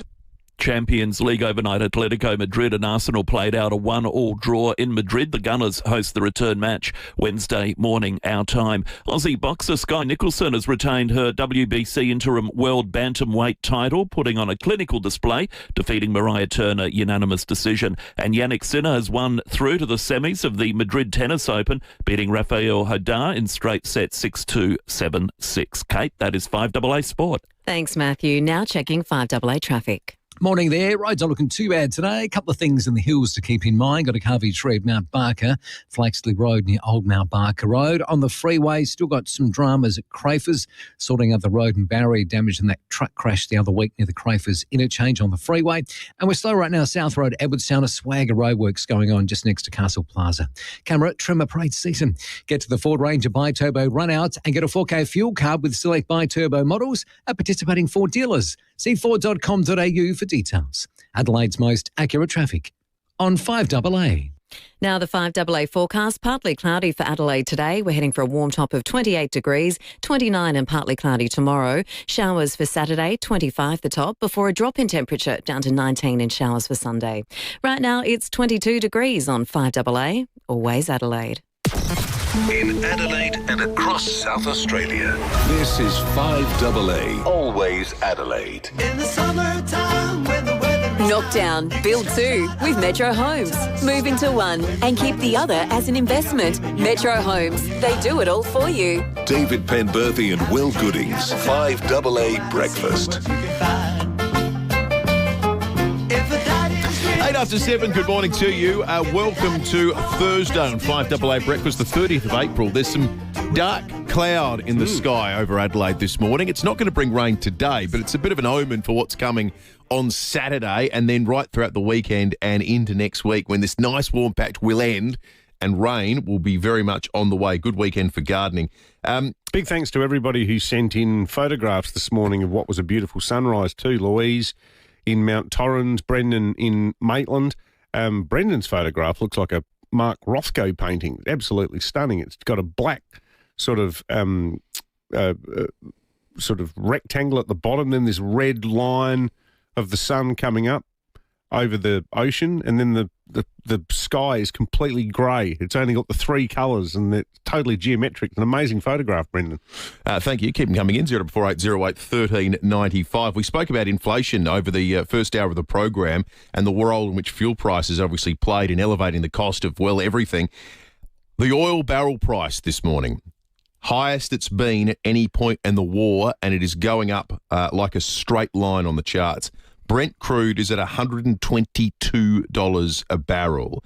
The last time it was over 120, you have to go back to 2022, June-ish 2022, we had 122. Before that, you have to go back to somewhere around 2012-ish, post-GFC. This is rare territory for the price of oil. And, of course, this is part of a shock. This is because of a lack of supply. And to your point, David, in the first hour, about a reassuring AI-made GIF of the US president dressed up with army fatigues with an AK-47, that has done nothing to quell the concerns of people who invest. Well, there's a surprise. Funnily enough. Yeah, exactly. I think it's remarkable. Nice reassuring statement. Well, everyone was feeling reassured after that remarkable speech the King made yesterday that I watched again last night. Wasn't that just one of the all-great, it's an all-time speech. We might reflect on that as his greatest moment as King. Yeah. At a period of the most fraught relationship between these two countries and indeed Europe and in Australia, because he spoke on a couple of occasions about being the sovereign of Australia. That bloke threaded a needle that no one in politics has been able to do for a long time. He was both critical and charming, and he upset nobody. He should write every speech for everyone from here on out. It was a truly amazing speech. It started with a bit of self-deprecation, and Trump was probably just sitting there thinking, this is just fantastic. He said he was jealous of it. But it means he can't understand the words that the King was speaking. He was quite critical, but he did it in a remarkably delicate way. And that brilliant, when we were on air yesterday, we played a little bit of it, but after we were on air, there was that really fantastic diplomatic touch where he raised the spectre of the Australian submarine, the HMS Trump. That was one of those, because a lot of people try to pander to Trump's ego, but they do it in very obvious, obsequious. And exactly, this was subtle. And it was clever, and he gave him the bell from the conning tower of the Trump. He said, the HMS Trump, built in the UK, given to Australia, bearing the name of a future US president. And he said, ring the bell if you ever need us. Yeah. Oh, it was just, can't say enough about that. All right, it's 11 after 7. Enough going on internationally, but obviously locally we had a real tragedy yesterday. 2 people killed, 10 injured. 1 remains in a serious condition in the RAR following a plane crash at Paraffield Airport. We know precious little about what took place. We're getting plenty of aviation enthusiasts texting us with theories. The official investigation is going to go on today. But in the first instance, this was a firefighting story, a lot of burns issues. Jeff Swan is the chief officer at the MFS and joins us. Jeff, good morning to you. Can we just start by saying congratulations to your people, your fireys, did just heroic work yesterday. Yeah, look, they really did under fairly harrowing conditions. On arrival, they were met with really thick black smoke and a fire intensified by aircraft fuel. And there was additional challenges. The aircraft, as it actually impacted the building, actually collided with the main hydrant system. So it created a massive water leak outside the building, which meant all of the internal sprinklers and the hydrants in the area were effectively not operational. So firefighters had to use the water we have on board in our fire trucks for that initial firefighting attack. This must have been one of the biggest responses by MFS officers in a long time, Jeff. It was almost 60 fireys were out there, weren't there? Yeah, that's correct. There was just on 60 fireys out there. Look, we have had bigger responses, but they are long duration event. This was a 60 firefighters on an initial wave, effectively all responding at the same time. So it certainly is one of our biggest initial responses. We use more firefighters over a long duration event, but this was a short, high-impact event that was controlled really quickly. For the fireys to get the fire under control in 20 minutes and full extinguishment in 30 minutes to preserve the scene was actually a really impressive outcome. So when the fireys arrived, Jeff, did they also have to deal with the issue of people there on the ground being injured too? Yeah, absolutely. So there was actually students in the building at the same time. So the initial fireys actually, some crews were on one side and we're helping the crews out, the students outside of the building and to help them get into a safe area. Other crews responded to the air side, were able to open the doors, knew exactly what to do because they'd been there for a familiarisation visit, so knew the local area. Opened the doors and were actually able to start firefighting extinguishment straight away. So a job like that, we break up into sectors, and we have a rescue division and a firefighting division, and then there was other fireys looking at the runoff to make sure that the jet fuel and any foam that we used was all contained. Because there were other planes that were also damaged as a result of the crash, the result of the plane coming down, were there not, Jeff? Yeah, so there was actually 5 aircraft inside the hangar, plus obviously the one that impacted. So 3 of those aircraft were damaged as the impact occurred, but all the other aircraft, the other 3, and there would have been 15 or so, a dozen to 15 just outside the hangar that were all protected and made safe. So there was a lot of aviation fuel and other hazardous materials in the area. So getting on top of that really quickly was a key priority, because if it got away and into those other aircraft, it would have been a much bigger fire that would have potentially still been going now. Yeah. Jeff, we were contacted with someone earlier who made the point that Paraffield Airport doesn't have any on-airport fire trucks. Is that a relevant factor at all in the fighting of this fire, in your view? Look, the MFS Salisbury station and the surrounding MFS stations actually are very much across and new, do familiarisation visits there regularly. So the response there was under 90-odd seconds. So it was actually a really good response, and we had lots of firefighting crews there immediately. So I don't think it had any negative impact on this incident at all. Well, I think the numbers speak for themselves, Jeff, and as you said, having the turnaround time extinguished within 30 minutes is quite an extraordinary bit of work by everybody who was involved. We only made that point earlier because there was some talk from some of our listeners who are in aviation about there's some changes being planned by CASA to all of the smaller airports in Australia that might affect Paraffield too, but in terms of the response, it's hard to see how it could have been any better. So well done to everybody, and we thank you for joining us this morning. All right, let's head to SAPOL. Acting Assistant Commissioner, should I say, David O'Donovan joins us. David, thank you for your time. What is SAPOL's role from this point in terms of investigating what happened at Paraffield yesterday? Yeah, good morning. First of all, I'd just like to obviously commend the comments there of the Chief Officer just around the amazing response from emergency services yesterday. It would have been a very confronting scene to attend, so well done to everyone involved in that.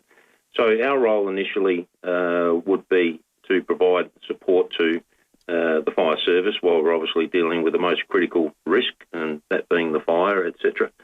But our role then kicks in to assist the operators of the area with the evacuation, establishing cordons and just that command and control piece of the scene. And then once the fire is extinguished and the area is made safe, we obviously then become critical to maintaining the security of the scene. Police will ultimately be responsible for preparing a report for the coroner. And of course, we will be assisting colleagues from the Australian Transport Safety Bureau in their investigation. And at this early stage, David O'Donovan, you guys would not, I imagine, be in a position to say anything about the cause or anything like that yet? Yeah, absolutely not. Far too early for any comment of that nature. Yeah, fair enough. David O'Donovan, the Acting Assistant Commissioner of SAPOL, and also earlier Jeff Swan, the MFS Chief Officer. All right, we're going to check traffic and come back with Ryan Fitzgerald to preview a big weekend of footy ahead, including the Showdown on Friday night. That's coming up next. Morning there. A couple of things in the hills to look out for this morning. Got a carvey tree at Mount Barker, Flaxley Road near Old Mount Barker Road. We're not seeing too many delays through there. A little bit slow as we speak on the freeway at Crayford, sorting out the road and Barry damage from that truck crash the other week. That's still going to take a while to fix that one. And getting quite busy, the Port Expressway heading into Port Adelaide. Cameras this morning, Military Road, West Beach and Trimmer Prated Season. Stop drink driving. As South Australia Police will stop you with more patrols and more driver testing. Think road safety. A message from the Government of South Australia. Adelaide's most accurate traffic on 5AA. 5AA Mornings with Graham Goodings. Down goes LIV Golf. What does this mean for Adelaide? We've embraced LIV Golf better than any place on the planet. It's a marquee event for this state. Any downturn can have economic and tourism consequences if they pull the pin on LIV Golf. Graham Goodings. And what of the $45 million redevelopment of the North Adelaide Golf Course? It's a hell of a lot of money to spend if it ends up being for amateur golfers and weekend hackers alone. Weekday mornings from 9 on 5AA. Always Adelaide. Hey, it's Jordan Dawson here, captain of the Adelaide Football Club. I know the importance of a home ground advantage. And when it comes to building, South Australia is the home ground for Sterling Homes. For over 50 years, they've been building quality homes here. So whether your block's the size of Adelaide Oval or the Gold Square, if you're looking to build, look no further than Sterling Homes and get the home ground advantage today. At Specsavers Audiology, we've screened over 8 million ears and we'll keep screening because when it comes to hearing care, we're a little bit obsessed. Book a free 15-minute hearing check with a Specsavers hearing expert today. If further testing is required, a fee may apply. Oh, we love Leave the House. We love the new segment too that's coming up shortly with Matt Abraham. Use your outdoor area all year round with Leave the House. They're the market leader in transforming your outdoor space into a great entertainment area with an opening and closing roof. A Louver House roof will let in the perfect combination of airflow and sunlight as you need it. Plus, you can use it night and day with options like LED lighting, which actually looks spectacular. When the weather turns, automatic rain sensing technology keeps everything dry and protected. So do what Will and I did and visit the showroom to see yourself. Meet Rod and the team. Wonderful family business. Everything is made right here in SA. It's a really good manufacturing story, Lever House, from the highest quality materials, then distributed across Australia by this great family-owned and operated business. Call his team today to organise a free, no-obligation design, measure and quote. They'll even come out to you. Bring your outdoor area to life with Lever House. Visit leverhouse.com.au. The most frustrating thing about having your car repaired after a collision can be the wait. Sometimes months. At Premier Panel Services, the wait is one thing you won't have to worry about. We've expanded our workshop and our highly skilled team. It means we're better equipped to deliver an outstanding outcome for you and your car. RAA and MTA approved, Premier Panel Services work with most insurance companies. So ask for Premier Panel Services and get back on the road sooner. Do you know someone living with a lung disease? Here's your chance to help them.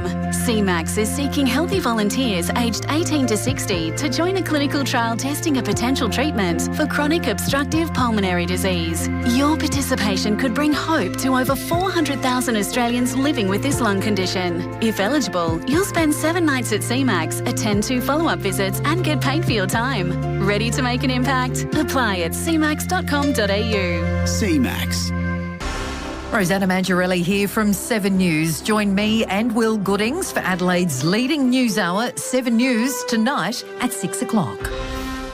Knockdown, build 2 with Metro Homes. Move into one and keep the other as an investment. Metro Homes, they do it all for you. David Penberthy and Will Goodings, 5AA Breakfast. 22 after 7, after 7:30 this morning, Matt Abraham will bring you the biggest louver and dissect the spin of the week. Lots to talk about in politics. Matt has a full deck and he's charged up and ready to go. That's coming up after 7:30. Right now, though... Fitzgerald throws his left foot at it. It bounces, a goal! A goal! Fitzy on 5AA Breakfast. Walco, the centre of SO's biggest cover-up with their incredibly good-looking Walco mesh pool cover. Fitzy, good morning to you. Sweet goodness. Pembo, how are you, boys? Well, we got the pre-showdown jitters a bit, if we're honest about it, Fitzy. Pembo, I tell you what, I only played one showdown and I had a good warm-up. I fired myself up. I was ready to go. And then I made my way to the bench and I spent the next 2.5 quarters there, and then I had to come on and stand Daryl Wakeland, and I ended up getting about 2 possessions in the game, made no contribution. But I tell you what, it's just the lead-up and it's just the best. I love nothing more, and Port Adelaide played so well last week, so it makes this Friday night even more interesting. Well, you know, the old cliche, form counts for nothing in showdowns. As Crows supporters, we really hope that that's the case. Yes, especially when it's a Crows home game. So, no, it's going, you know, when Zach Butters has put in the net best nick he's ever been, Jason Horne-Farts has racked up Posies. I think our boys, the Adelaide boys, are going to have to be at their best on Friday night to win this game. So it's going to be a belter. Fitzy, a lot of talk about the AFL tribunal in the last 2 weeks. I actually think the AFL needs a different sort of tribunal. I think you need to be the head of it. I'm not sure what the name is yet, but it'd be like the tribunal for the AFL's culture and what's acceptable and what's not. So, for example, things like the Ken Hinkley aeroplane wouldn't go to the AFL tribunal, it'd go to the Fitzy tribunal. You'd say, no, that's fine. That's all part of the game, right? So for your inaugural meeting of the AFL Fitzy Is It OK tribunal, Scott Pendlebury wearing a gold number 10 on the record-breaking night. What was your verdict? Isn't this ridiculous? Scotty Pendlebury wouldn't want this at all. Oh, if he's going to break the record, why don't you have 432 on the back of his skis? Yeah. Like, I mean, why don't you go all out and go the number that he's actually going to be breaking the record on? I think that's even better. But no, Scotty Pendlebury, there's no way in the world that he would want to wear a gold number on the back. It sounds like an April Fool's Day story It to does. me. Because it's the least Scott Pendlebury thing I've ever heard. But surely he's not doing it against his will.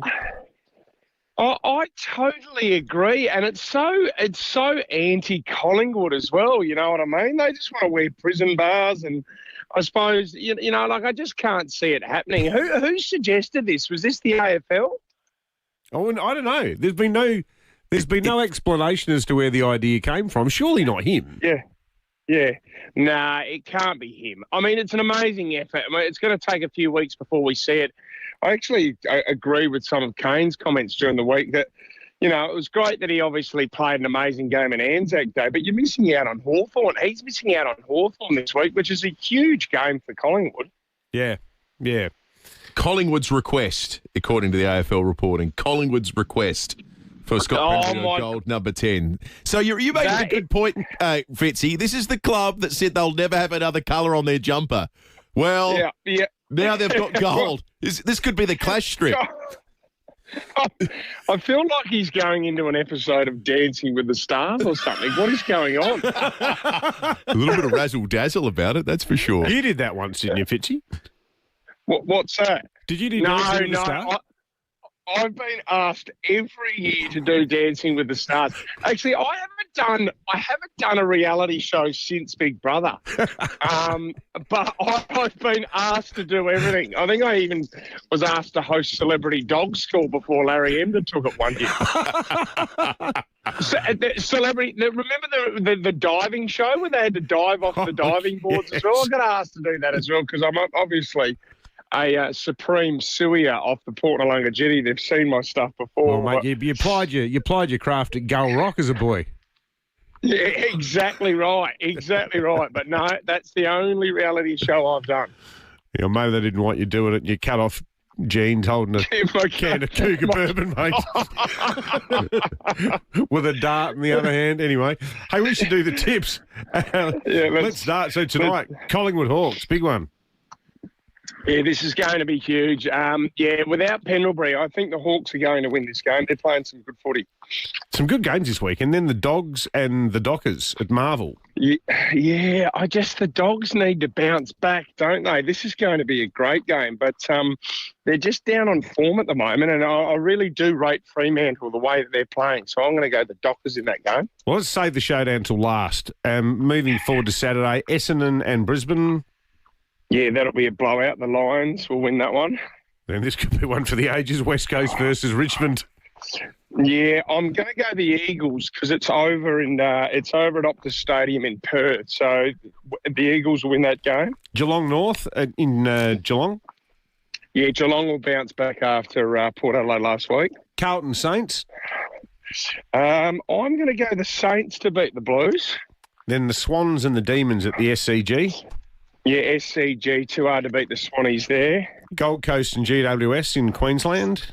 Yeah, that's up in Queensland. I think Gold Coast will bounce back at some stage. They have to. So I'm picking this game at home. And then finally the showdown. Yeah, this is going to be big. Look, I have to... I'm going to have to go. I'm going Crows, just for the support of the Crows supporters that will be there for a home game, just to get them over the line. But this will be a close game.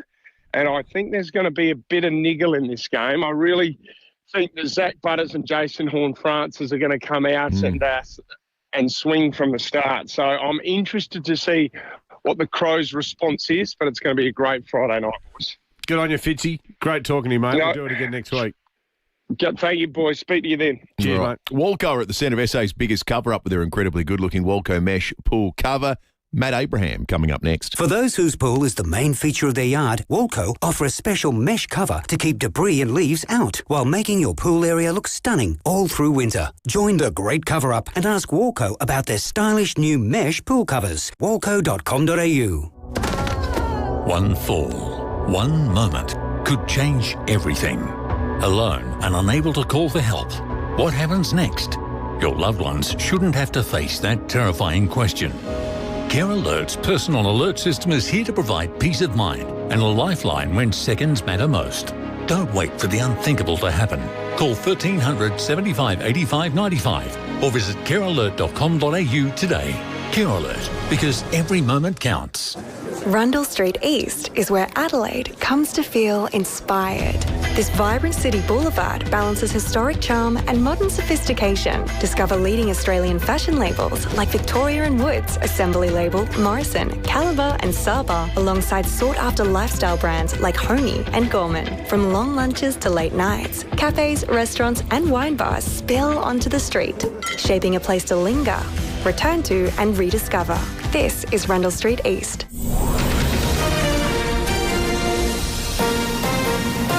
This is 5AA News, always Adelaide. Partly cloudy today. We're heading for a top of 28 degrees. With the 7:30 news, good morning. I'm Kate Collins. Had a collision? Get in touch with FIVEAA Panel Services and have your car returned to its former beauty. Air Transport Safety Bureau investigators will be at Paraffield Airport this morning trying to work out what led to yesterday's deadly light plane crash that killed 2 people and injured 10 others and caused a huge fire.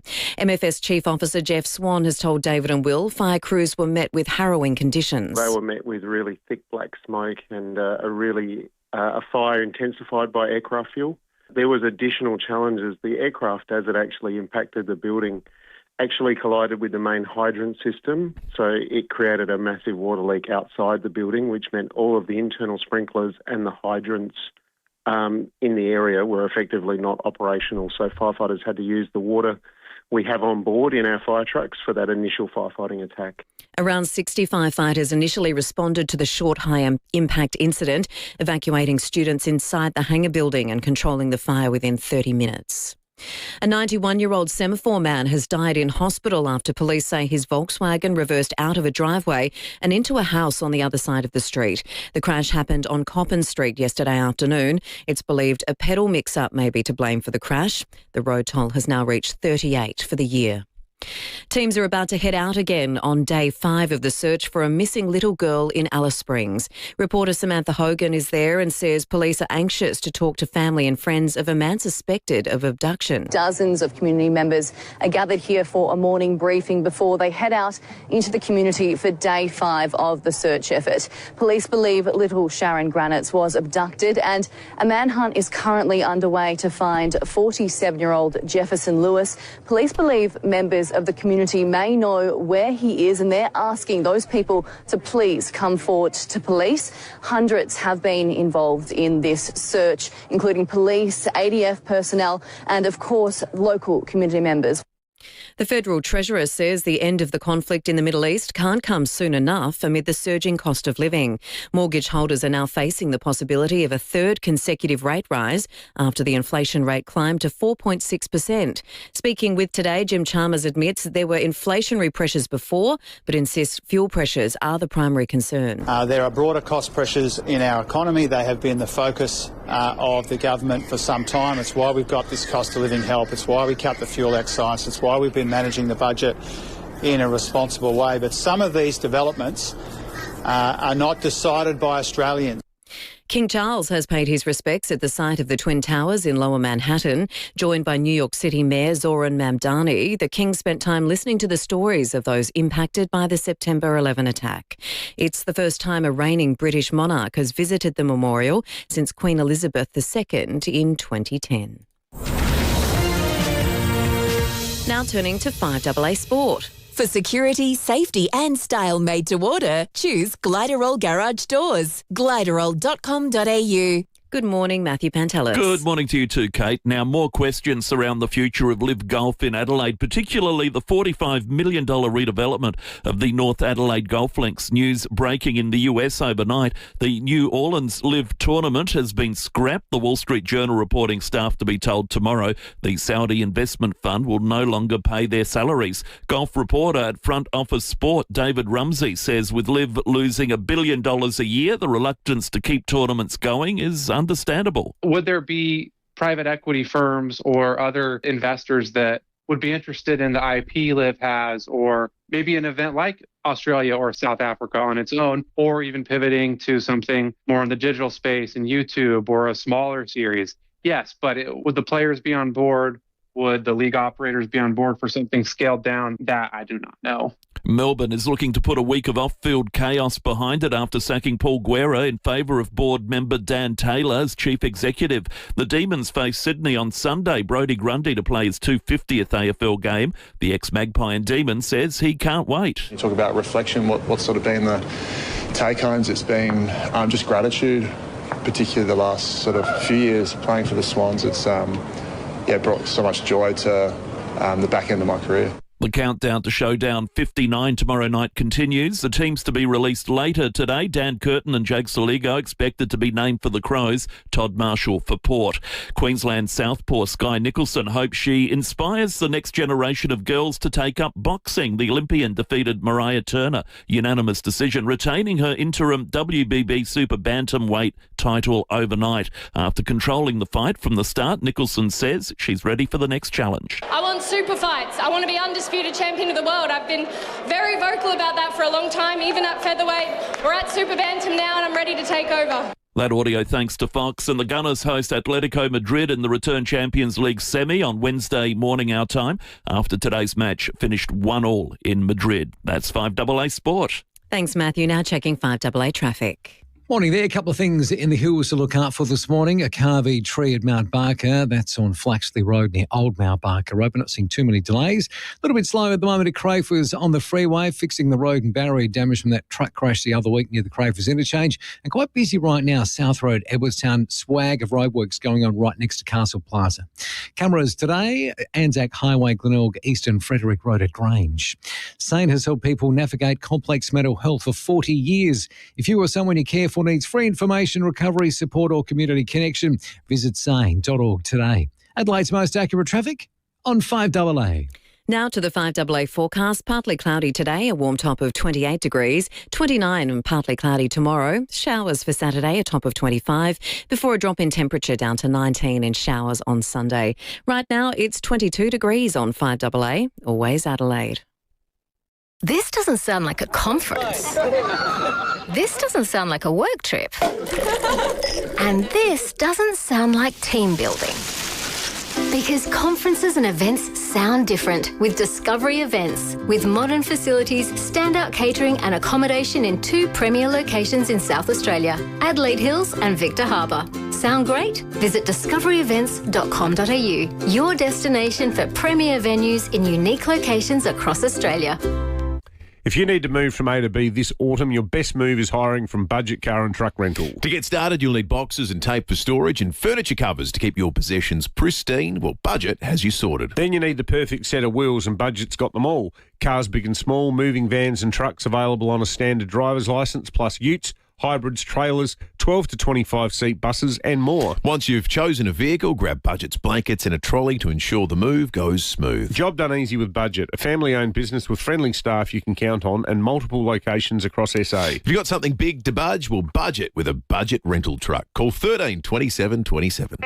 Knockdown, build 2 with Metro Homes. Move into one and keep the other as an investment. Metro Homes, they do it all for you. David Penberthy and Will Goodings, 5AA Breakfast. 22 minutes to 8. Craig on the text line, I think, raises a very interesting point. Craig wonders if this means Scott Pendlebury will now perpetually be wearing a gold number 10, given that every game he plays after breaking the record, he will have subsequently broken the record. So maybe the precedent's been set. I think that's a very good point, Craig. Thank you for that. He's done it again. He's done it again. Unbelievable. Think of the merchandise opportunities for Collingwood, though. Because you'd want to get every single jumper, wouldn't you? Exactly right. Yeah, they're commemorative every single week. Someone said maybe it was inspired from Joffa's gold jacket. I think I really think that's not the case. Yeah, no. I think they've tried to expunge him from history. Pentridge, isn't he? Yes. Yeah. Well, he's been guilty. Well, he has been there. Yeah. I don't think Collingwood want any. In fact, I think someone probably raised that in a meeting at Collingwood, going, Are we happy with gold as the colour? After 8 o'clock today, the Ardrossan Footy Club president's going to join us. Poor old Ardrossan are going through a rough patch. Sam Jacobs, former Crows ruckman, went back and played for his hometown side to try and arrest what's been a pretty uncompetitive slide for them. We'll be chatting with the Ardrossan president after 8 o'clock this morning. I was, I'm bugging. This is Democracy Manifest. They're eating the dogs. I tell you what, any boss who sacks anyone for not turning up today is a bum. Mats. Enjoy your outdoor area all year round with an opening and closing roof designed, manufactured and installed locally by LIV Golf. Matt Abraham, good morning to you. Good morning, Will. Good morning, David. You're reeling from the news, Matt. Great to see you, by the way, obviously, as always. Thank you. Are you reeling from the news that LIV Golf might be no more, Matt? I'm just... This is overnight, is it? This is breaking? This is breaking news. They've postponed... But the Premier said he's spoken to them and... they reassured him. They reassured him. And it's all systems go. That was a week or so ago, I think that was Liv's Comical Ali. A week's a long time in golf. Comical Ali. A week's a long time in golf. As the saying goes. As the saying goes. Well, where does this leave the state government?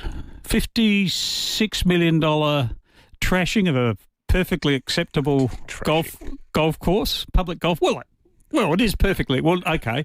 Let me wind that back if we don't say it's being trashed. Well, it's being rebuilt and it will be better. Yes, but there's nothing wrong with it now, is there? Perfectly operational. People enjoy playing there.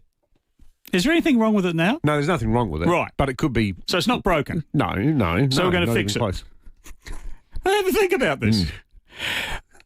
Look, I think this is going to be a very hard sell for the Premier because during the week he wound back the support for the algal bloom. Allegedly, it's gone away, the algal bloom, even though it's kicking on in parts of York Peninsula and I think off Metro. But let's accept in Mike Steer world, Professor Mike Steer, that it's gone away.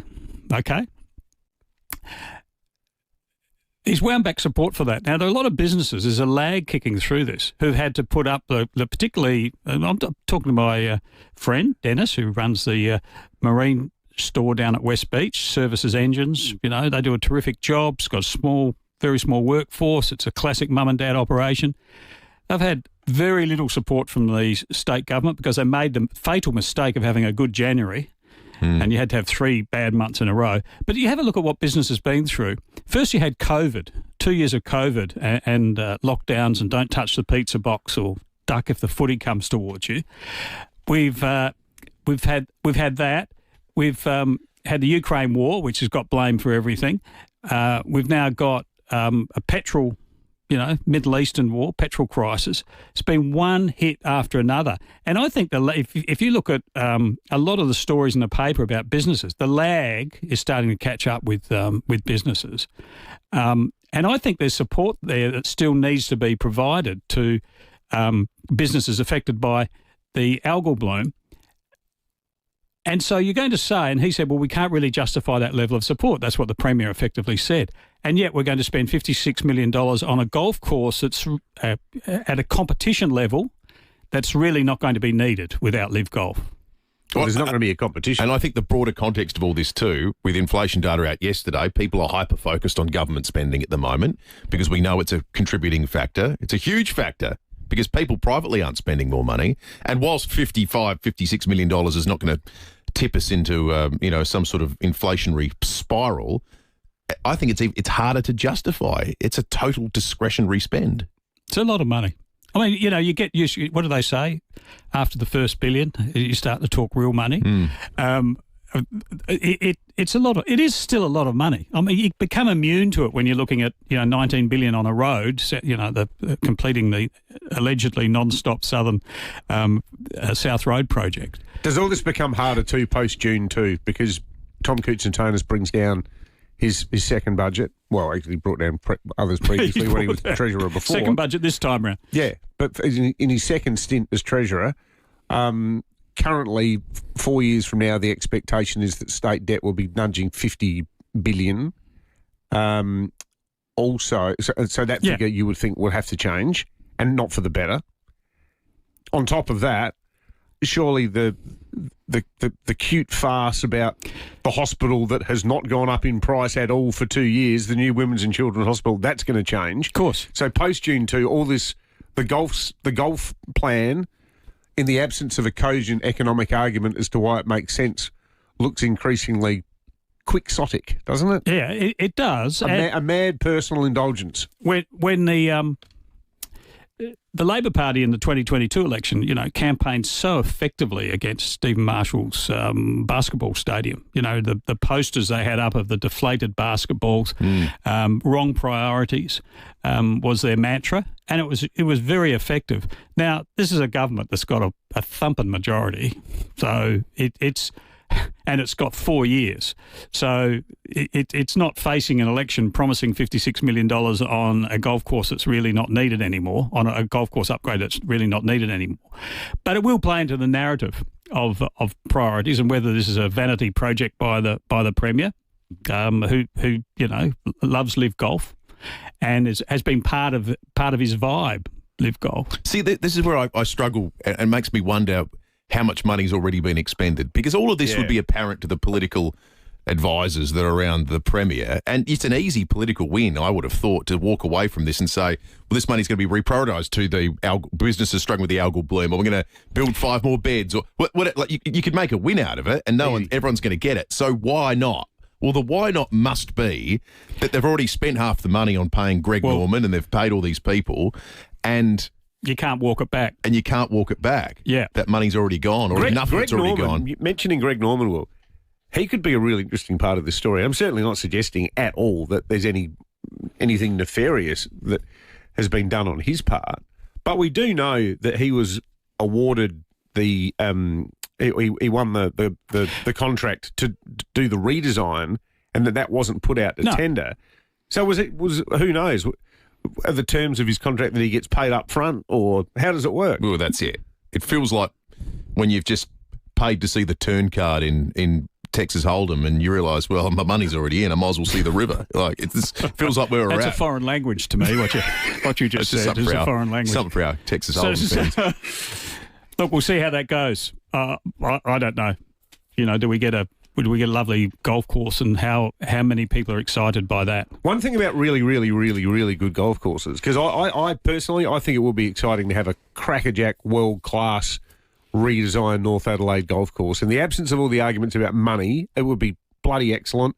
A public course, if the fees stay the same, the green fees stay the same, which is another live question. But if they did, in an ideal world... I can't see that happening. Can you? Well... What is it now? $9 for a round. It's like... Not now. You've not got LIV Golf generating all the revenue for it. They have promised that it's not going to go through the roof. But the thing about really, really, really good golf courses is it costs a lot of money to keep them looking really, really, really good. Of course. So who pays for that, the absence of any money coming from Saudi Arabia? Exactly. Look, you look at, if you're a member at Grange Golf Club, for instance, the fees are... well, to me, sort of eye-watering, and that's because the club, it's an expensive business to run a golf course, and to keep a golf course in tip-top condition. So they're going to have look. It will be, will it be a world-class course? I suppose it will be. 600 trees will probably thank you if you don't go ahead with it. But it goes back to this initial thing. Having a world-class public course just because feels like the kind of thing you do when you've got untold and untapped oil wealth and you're running an Emirati in the Middle East, not Adelaide, not South Australia with a $50 billion debt. You see, we've got a federal government that Sultan of Brunei. We've got federal government that very shortly, and you know, the leaks on this, the manipulation of the public by Jim Chalmers has been masterful to watch in terms of the various things he's floating out there to see whether people get outraged by them or not. So we're going to see, by the looks of it, obviously capital gains tax discount is somehow going to be wound back to this sort of weird Keating era one where they account for inflation maybe over 5 years.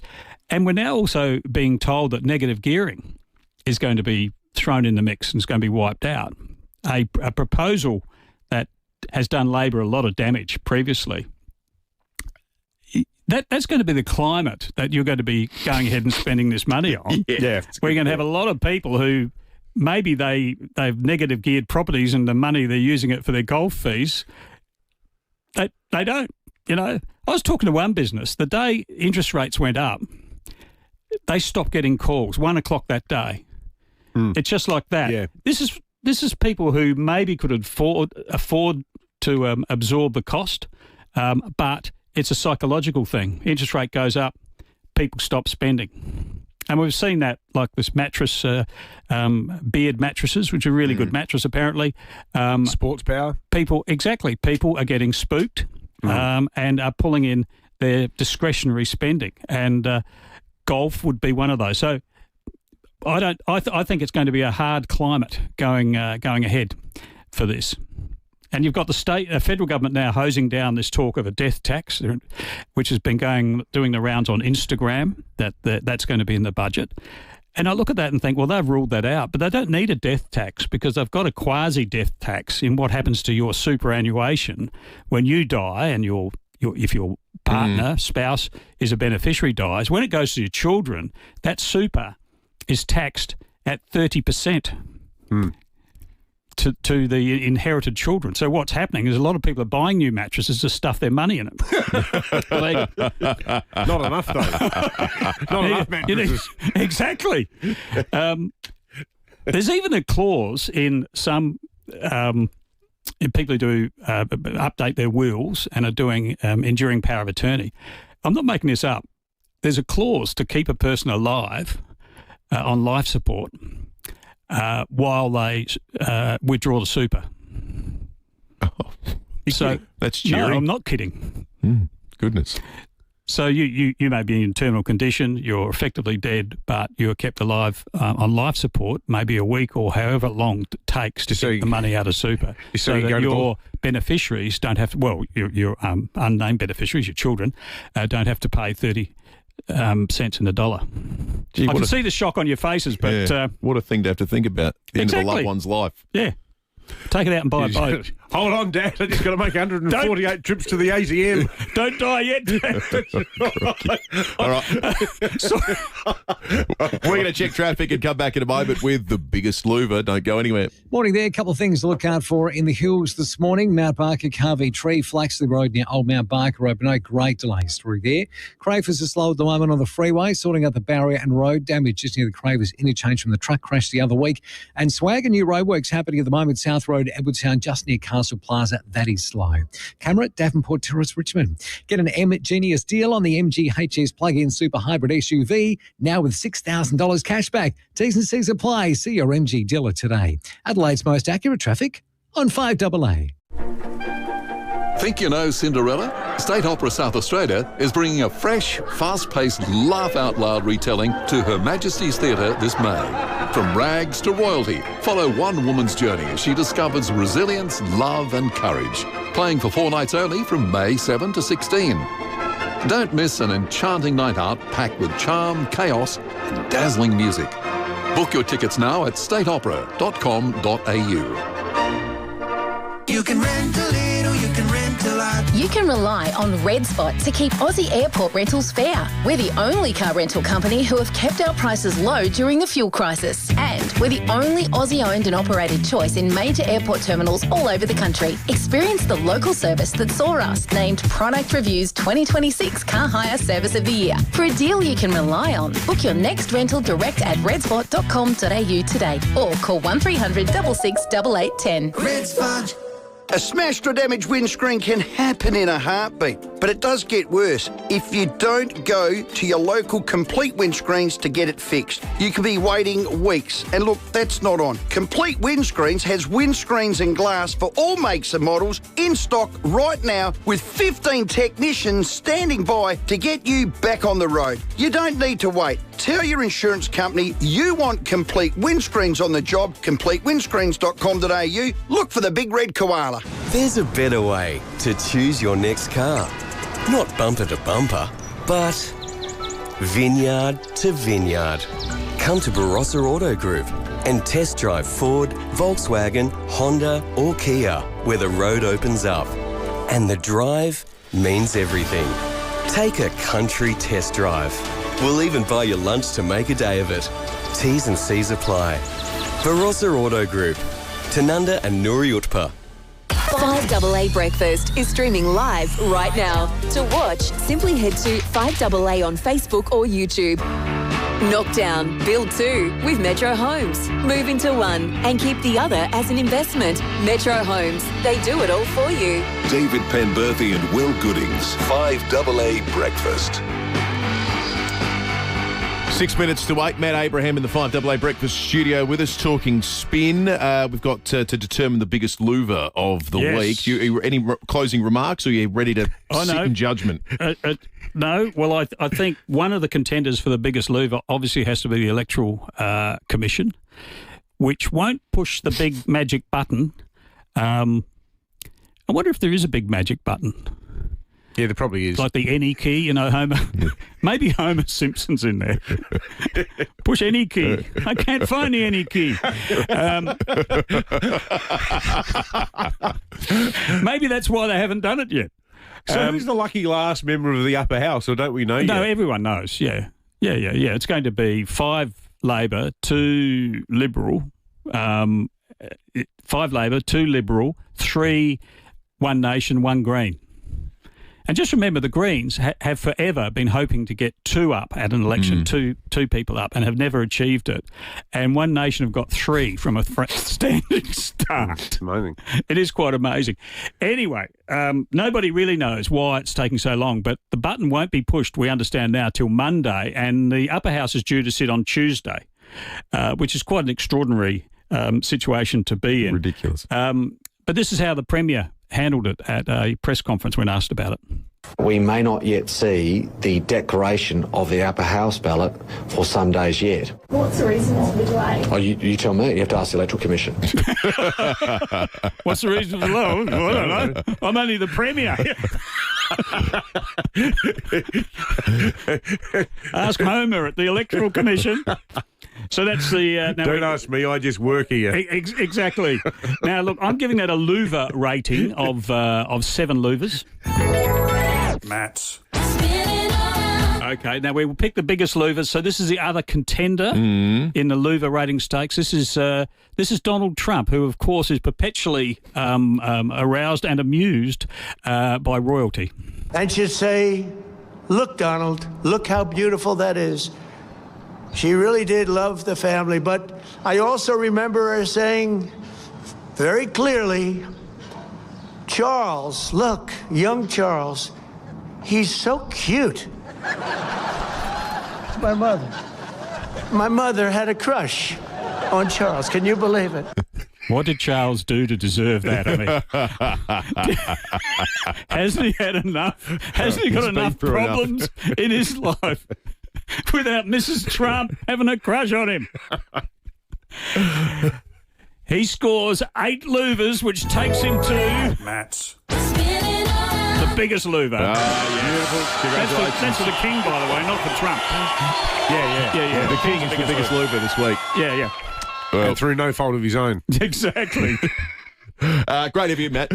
Thank you. Pleasure. We'll catch you in a week's time. We're going to take a break. 5AA News is coming up in a moment. On the other side of it, we are going to be talking with the Ardrossan Footy Club president about the poor old Ardrossan Footy Club. They're hard up against it. I wonder if they can be helped out. Certainly a former player in Seb Jacobs tried to do so. We'll talk about that. And also the City of Salisbury Mayor, Gillian Aldridge, is going to join us to talk about this awful tragedy at Paraffield yesterday. We've heard about and heard from, should I say, a number of her constituents this morning, people in the vicinity. have texted us. People have called into the program, and we invite you to do so as well with your thoughts. But we will be speaking with the Mayor about the Paraffield Airport tragedy on the other side of 5AA News. A new way to drive without losing what you love. Meet the ID range of electric vehicles at Mawson Lakes Volkswagen. Everything you love about Volkswagen, now fully electric. From spacious SUVs to the return of the iconic van. With up to 500 kilometres of range, they're not just for the daily commute, they're built for the open road. Mawson Lakes Volkswagen. EV made easy. Salisbury Highway, just a short drive from the city. Every 4 minutes, one Australian suffers a heart attack or stroke.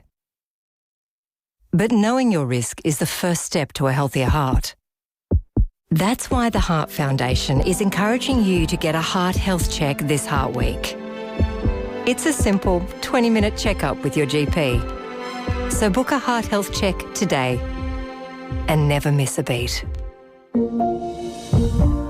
Ever wanted to make an impact for people affected by autoimmune disease? You can by participating in a clinical trial. CMAX is recruiting healthy volunteers aged 18 to 65 to help trial a potential treatment for autoimmune disorders. Eligible volunteers will spend 4 nights at CMAX in Adelaide CBD, attend multiple visits and get paid for their time. Join today and support research for thousands of Australians living with autoimmune conditions. Interested? Apply today at cmax.com.au. The news and information that matters. This is 5AA News, always Adelaide. Partly cloudy today. We're heading for a top of 28 degrees in Adelaide with the 8 o'clock news. Good morning. I'm Kate Collins. Need a crash repairer you can trust? Premier Panel Services delivers expert care to you and your vehicle. Police say they'll provide support to agencies investigating the fatal plane crash at Paraffield yesterday. Staff from the Australian Transport Safety Bureau will be at Paraffield. A pilot and passenger killed when their plane crashed into a hangar just after takeoff yesterday afternoon. 10 other people on the ground were injured, one critically. SAPOL Acting Assistant Commissioner David O'Donovan says it's too early to know what caused the crash. We obviously become critical to maintaining the security of the scene. Police will ultimately be responsible for preparing a report for the coroner, and of course we will be assisting colleagues from the Australian Transport Safety Bureau in their investigation. Teams are about to head out again on day 5 of the search for a missing little girl in Alice Springs. Police believe little Sharon Granitz was abducted. An extensive manhunt is currently underway for 47-year-old Jefferson Lewis. Police keen to speak with community members who may know where he is and are urging them to come forward. Dozens of community members have joined the search efforts along with police and ADF personnel. 3 teens have been arrested at Windsor Gardens after allegedly stealing a car last night. Police caught up with the trio, aged 16 and 14 years old, after initial reports of a Mitsubishi SUV driving dangerously on Main North Road. The trio dumped the car and walked off, but Senior Constable Kimberly Broad says one of the boys had the stolen car keys on him. So they've been charged with illegal use of a motor vehicle, and the 14-year-old further charged with driving unlicensed. All 3 will appear in the youth court in June. A major national report released today confirms South Australia is outperforming every other state and territory in housing supply growth. The State of the Housing System report shows SA recorded the strongest growth in new housing supply of any state, with a 13.2% increase in annual dwelling completions. Housing Minister Nick Champion says the construction activity won't be ending soon. All of this puts us in a good place to complete the 13,500 homes that we need each and every year going forward to basically help address the housing crisis. Economists are widely expecting the Reserve Bank to deliver a 3rd consecutive rate rise next week, as new figures show inflation is at a 3-year high. The latest monthly data shows a 33% increase in petrol prices helped push inflation to 4.6% in March. And the British Prime Minister has vowed to bring those responsible for a terror attack in North London to justice. Detectives are now investigating whether the stabbing of 2 Jewish men was part of a broader campaign of violence linked to Iranian proxies.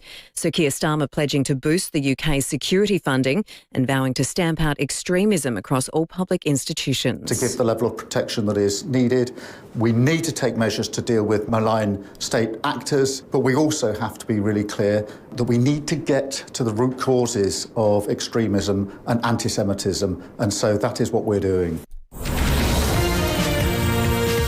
Turning now to 5AA Sport. Gliderol Garage Doors, over 50 years strong. All colours, all styles, all street appeal. Gliderol.com.au. It's over to Matthew Pantelis. Thank you, Kate. LIV Golf executives are poised to confirm to players in the next 24 hours Saudi Arabia's funding of the circuit will end this year. The decision raises more questions about the $45 million upgrade of the North Adelaide golf links for LIV, work getting underway this week. The move will also begin a scramble between some leading names in the sport to return to traditional tours. Golf reporter at Front Office Sports, David Rumsey, says that's likely to happen on a case-by-case basis. It's really going to be a case-by-case basis. Jon Rahm will absolutely want to get back on the PGA Tour, but that is going to be messy. He has said a lot of things a lot of people have not agreed with in recent years and months. Someone like Cam Smith has really actually enjoyed LIV, enjoyed the freedom of not being on the PGA Tour, so I think it'll be difficult for guys like him. Selection night for the Crows and Power ahead of Showdown 59 tomorrow. Dan Curtin and Jake Saligo expected to be back for Adelaide. Todd Marshall for Port. Hawthorn will start heavy favourites against Collingwood tonight, bolstered by the return of skipper James Sicily and half-forward Dylan Moore. The Pies will be without Scott Pendlebury, Jeremy Howe, Beau McCreary and Tim Membry. 3AW commentator Matthew Lloyd telling Today the Pies will be up against it. Hawthorn are playing as good a football as any team in the competition, and they're coming off a short break. Collingwood, they played obviously on Saturday. They're backing up on a Thursday, so that they've had to rest Scott Pendlebury, Jeremy Howe, Tim Membry, Beau McCreary. So they've got four really good players out. Arsenal have drawn 1-1 with Atletico Madrid in the first leg of their Champions League semi. The Gunners opening the scoring with a penalty in the first half before the home side squared the ledger in the second stanza. Gunners hosting the match next week. Travis Head smashing 76 from 30 balls as Sunrisers Hyderabad chased down the Mumbai Indians total of 243 in the IPL. The Australian hitting 8 sixes in a 129 run opening stand. Absolutely pumped. It was over to you, Travis Head. And Kate, that is 5AA Sport. Thanks, Matthew. Now checking 5AA traffic. Morning there. Roads not looking too bad today. Accident breakdown free at this point in time. Touch wood. Let's hope it stays that way. We are getting busy in the usual spots. South Road at Anzac Highway just to Karata Park. Starting to build Fullerton Road to the Glen Osmond Road intersection. And we are quite slow. The Port of Expressway, Port Adelaide. Swagger new roadworks going on right now. South Road at Edwardstown just near Castle Plaza. So look out for that this morning. And a camera at Trim Operated Seaton. The Lounge Lovers birthday sale has been extended, but only for a limited time. It must end Monday. So 20 to 60% off store-wide. Visit a showroom or shop online. Adelaide's most accurate traffic on 5AA. Now checking the 5AA forecast. Partly cloudy today, a warm top of 28 degrees for Adelaide, 29 and partly cloudy tomorrow. Showers forecast for Saturday, a top of 25 degrees, before a drop in temperature down to 19 and showers on Sunday. Right now we're sitting on 21 degrees on 5AA, always Adelaide. Streaming live via the 5AA Player app on DAB Digital Radio and on 1395 AM.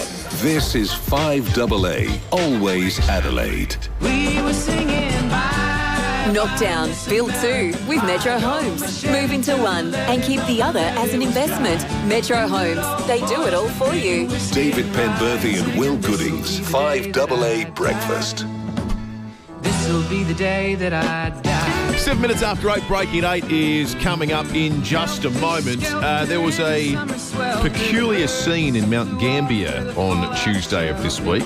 According to the Times' reporting, a man allegedly walked into the OK Pie Shop on Commercial Street at about 2:30 p.m, took his clothes off in front of staff and customers and said he lost a bet and needed to come to buy food naked.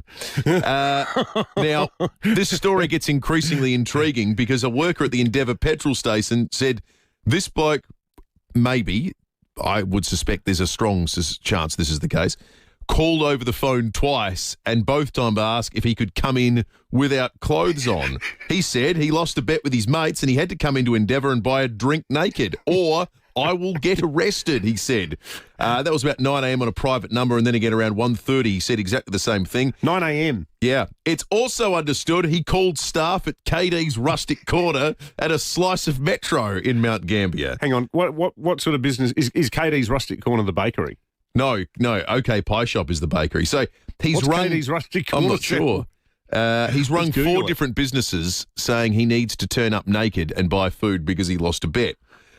8223000. What's the most humiliating thing that's ever happened to you? What's the most humiliating thing that's ever happened to you? 8223000. You can text us on 0448081395. KD's Rustic Corner is a restaurant. I'm just reading their Facebook page. KD's Rustic Corner, Mount Gambier, SA.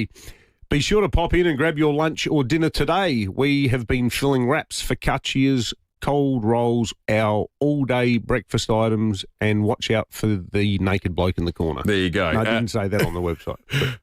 If you've got a story of humiliation, we'd love to hear it. Or maybe when you lost a bet and your mates got creative. 8223000. Stories of humiliation is what we're after on the open line. Or you can text us if you are feeling less brave. 0448081395.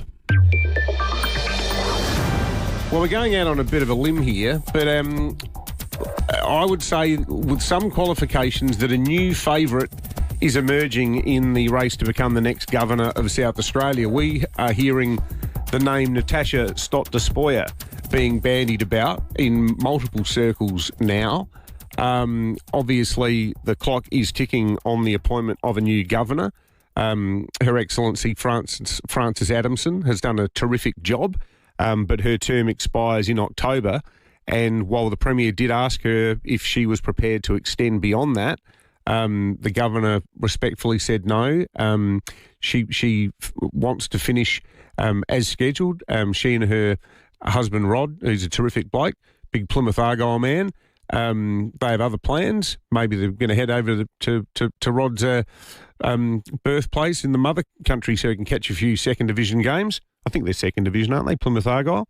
But anyway, that's by the by. Natasha Stott-Despoja, former leader of the Australian Democrats, someone who, since exiting politics, has done a lot of great work. She was the Royal Commissioner into domestic violence in South Australia, reporting to the Malinowskis government last term. She's well liked across politics.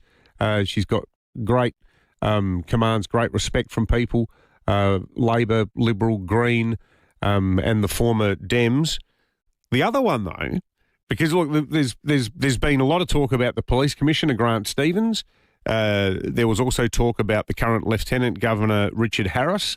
Neither man has done anything to confirm or indeed encourage speculation about the likelihood of their being promoted into the job. There's one roughie that we've heard, Will.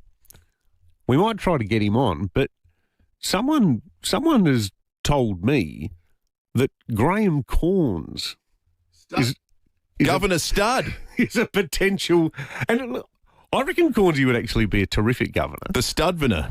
Well, anyone who listens to his excellent conversations program, he's a very intelligent man. He's a very intelligent bloke, and he loves people. And I reckon the number one skill you need to be a good governor is a love of people and an ability to be able to talk to anybody. Cornsey has got that in spades. I don't know if he brings quite the sort of same constitutional, political know-how that somebody like Nat would, but we could do worse than have Governor you make a good point about being liked across politics, but it's typically a non-political role. As you go back, in terms of what the experience of the people that fill it has been, Francis Adamson, Hugh Van Lee, Kevin Scarce, obviously Rear Admiral, Marjorie Jackson-Nelson, athlete, Sir Eric Neal, manufacturing, business and so forth, Dame Roma Mitchell, Sir Donald Dunstan, not Don Dunstan, Sir Donald Dunstan, who was a military man, Keith Seaman, who was a reverend, Sir Douglas Nichols. We've got Douglas Nichols around. We really know a lot about his contribution to sport. Mark Oliphant. Like, They're all great names, aren't they? They're remarkable names. We've never had a bad governor, have we? They're amazing names. So I've taken you back there 55 years of South Australian government. None of them have been in politics. Tradition might mitigate against it, but precedent does not. And the best example, I think, is, and it was almost a square up for him, being the drover's dog who got put down as the leader of the Labor Party before the Hawke ascendancy, Bill Hayden. I mean, if Bill Hayden can be Governor-General, surely Natasha Stott-Despoja can be Governor. It would be an interesting departure from where we've been. It would be, over the last. I mean, I can go back you go back even further, and pretty much everyone came from all the King George's appointees as Governor of South Australia were distinguished military people. Yeah. Joan Evanston makes a good point, which goes against Cornsey getting the job. She says Stubb would be okay just as long as he doesn't have to interview anyone and remember to record it. So there you go. Fascinating breaking date. What other names would our listeners have? Yeah. If anyone's got a favourite. Well, we need to think of them fast. Yeah. Get nominating 8223 000. We might take more of those after 8:30 because I can see we've got some humiliating stories coming up as well. Not sure if any of our listeners were in Mount Gambier going from bakery to bakery over on Tuesday afternoon, but we'll speak to them in just a moment. The biggest story in South Australia is the tragedy that unfolded yesterday at Paraffield Airport. 2 people killed, 10 injured. 1 remains in a serious condition. A lot of burns injuries as a result of an aviation disaster there, which we know Paraffield Airport is a huge training hub, not just for South Australia, but for Australia. A lot of local residents have contacted the program this morning as they were witnesses, unfortunately, to this whole thing unfolding. The Mayor of the City of Salisbury is Gillian Aldridge, who joins us on 5AA Breakfast now. Mayor, good morning to you. Good morning. Mayor, it's just the saddest of stories for the people involved, obviously, their families, all of the students who are out there. This airport, it plays a special part in daily life in the city of Salisbury, doesn't it? Oh, look, we couldn't do without it. Just our economy alone, the friendliness of people around. My son-in-law actually works over there and he trains the pilots, so he wasn't there, but he's absolutely devastated because he knows them all personally. I feel so sad for the people. Now, obviously, a lot of these young pilots are from overseas, so imagine the parents over there and how they must be feeling at the moment, not knowing what's going on. So terrible tragedy, terrible for people to see. I know my staff said they could see it from the building, from our hub building where they were. So we're all very stunned because it's part of our history. Paraffield, we're all very proud to have it there. We love the young students that visit all our shops and live in the centre of our area. So it's just absolutely devastating for everyone. I think everyone will be really badly shaken. Yeah, when you talk about the overseas component, I can remember years and years ago, Mayor, writing a story for the Advertiser when I was a kid about a lot of them were Indonesians from memory. I don't know about Indonesians. I know there's a lot of Chinese, but there could be Indonesians. I don't, the ones I kind of see are Chinese, but I'm sure they're from all over the world, but I know predominantly there are a lot of young Chinese people over in the airport, so it's wonderful. I've got a young friend who's from Vanuatu who's also doing pilot training through the uni. So there's a lot of people involved in Mawson Lakes and in Salisbury.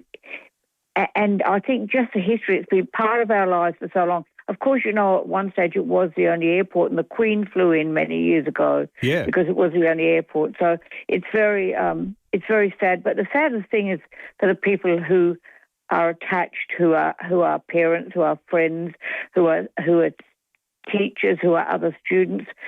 It must really rock their world. I can't imagine how they're feeling today. We spoke earlier to the MFS chief, and it was a remarkable job by the fireys yesterday to bring it under control so quickly under such terrible circumstances where it could have got even worse. It could have. And look, aren't we lucky to have these amazing people in our lives and in our world? They certainly do a lot of saving of lives of many, many people, and sometimes we don't stop and think, wow, aren't we lucky? Yeah. But no, look, our staff are out there doing all they can. Obviously, the wetlands out there are all safe. But that's not the priority. The priority is these people and the people around them who are suffering so badly today. Yeah, no, absolutely. Well said, Mayor. Gillian Aldridge, the Mayor of the City of Salisbury, thanks for coming on. 17 minutes after 8. Our number is 8223 0000. We're going to take a quick break. We'll check traffic. But then Glenn, Yuri and Lloyd, we are looking forward to hearing about your humiliating experiences. That's coming up. Morning there, a breakdown to look out for at Croydon, North-South Motorway underpass near Port What Road. about we got- Salisbury Planet crash, Park Terrace at the main North Road intersection, delays inbound through there. Quite slow South Road through Edwardstown. Got a swag of new roadworks just happening in the side street next to Castle Plaza. That'll be very slow across the whole day. Camera, East Terrace, Henley Beach. Harris Scarf massive sale is on now. Save 40% off full price quilts and pillows. Conditions apply. Harris Scarf, great brands, great prices. Adelaide's most accurate traffic on 5AA. The 5AA Sports Show. Rowie and Timmy G.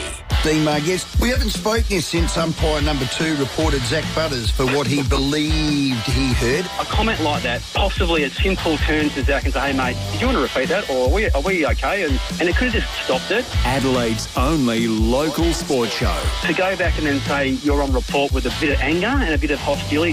The 5AA Sports Show. Weekday afternoons from 4 on 5AA. Always Adelaide.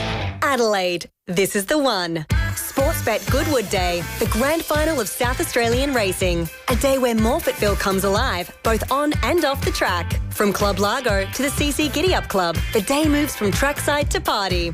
So, lock it in, get your mates together and don't miss it. World-class racing, trackside energy. A day you don't want to hear about secondhand. General admission, just $30. Sportsbet Goodwood Day, Saturday, May 9. Be there. Gamble responsibly. A smashed or damaged windscreen can happen in a heartbeat, but it does get worse if you don't go to your local Complete Windscreens to get it fixed. You can be waiting weeks, and look, that's not on. Complete Windscreens has windscreens and glass for all makes and models in stock right now with 15 technicians standing by to get you back on the road. You don't need to wait. Tell your insurance company you want Complete Windscreens on the job. CompleteWindscreens.com.au. Look for the big red koala. As a South Aussie-based not-for-profit health insurer, Health Partners isn't just your health partner. We're your tooth-checking partner, hammy-stretching partner, chart-squinting partner. We're your bone-mending, script-filling, arch-lifting, giving, salad-suggesting, generous limit-giving, member-supporting, SA-loving partner. So for great value health cover, there's no better partner in health than Health Partners. Health insurance made human.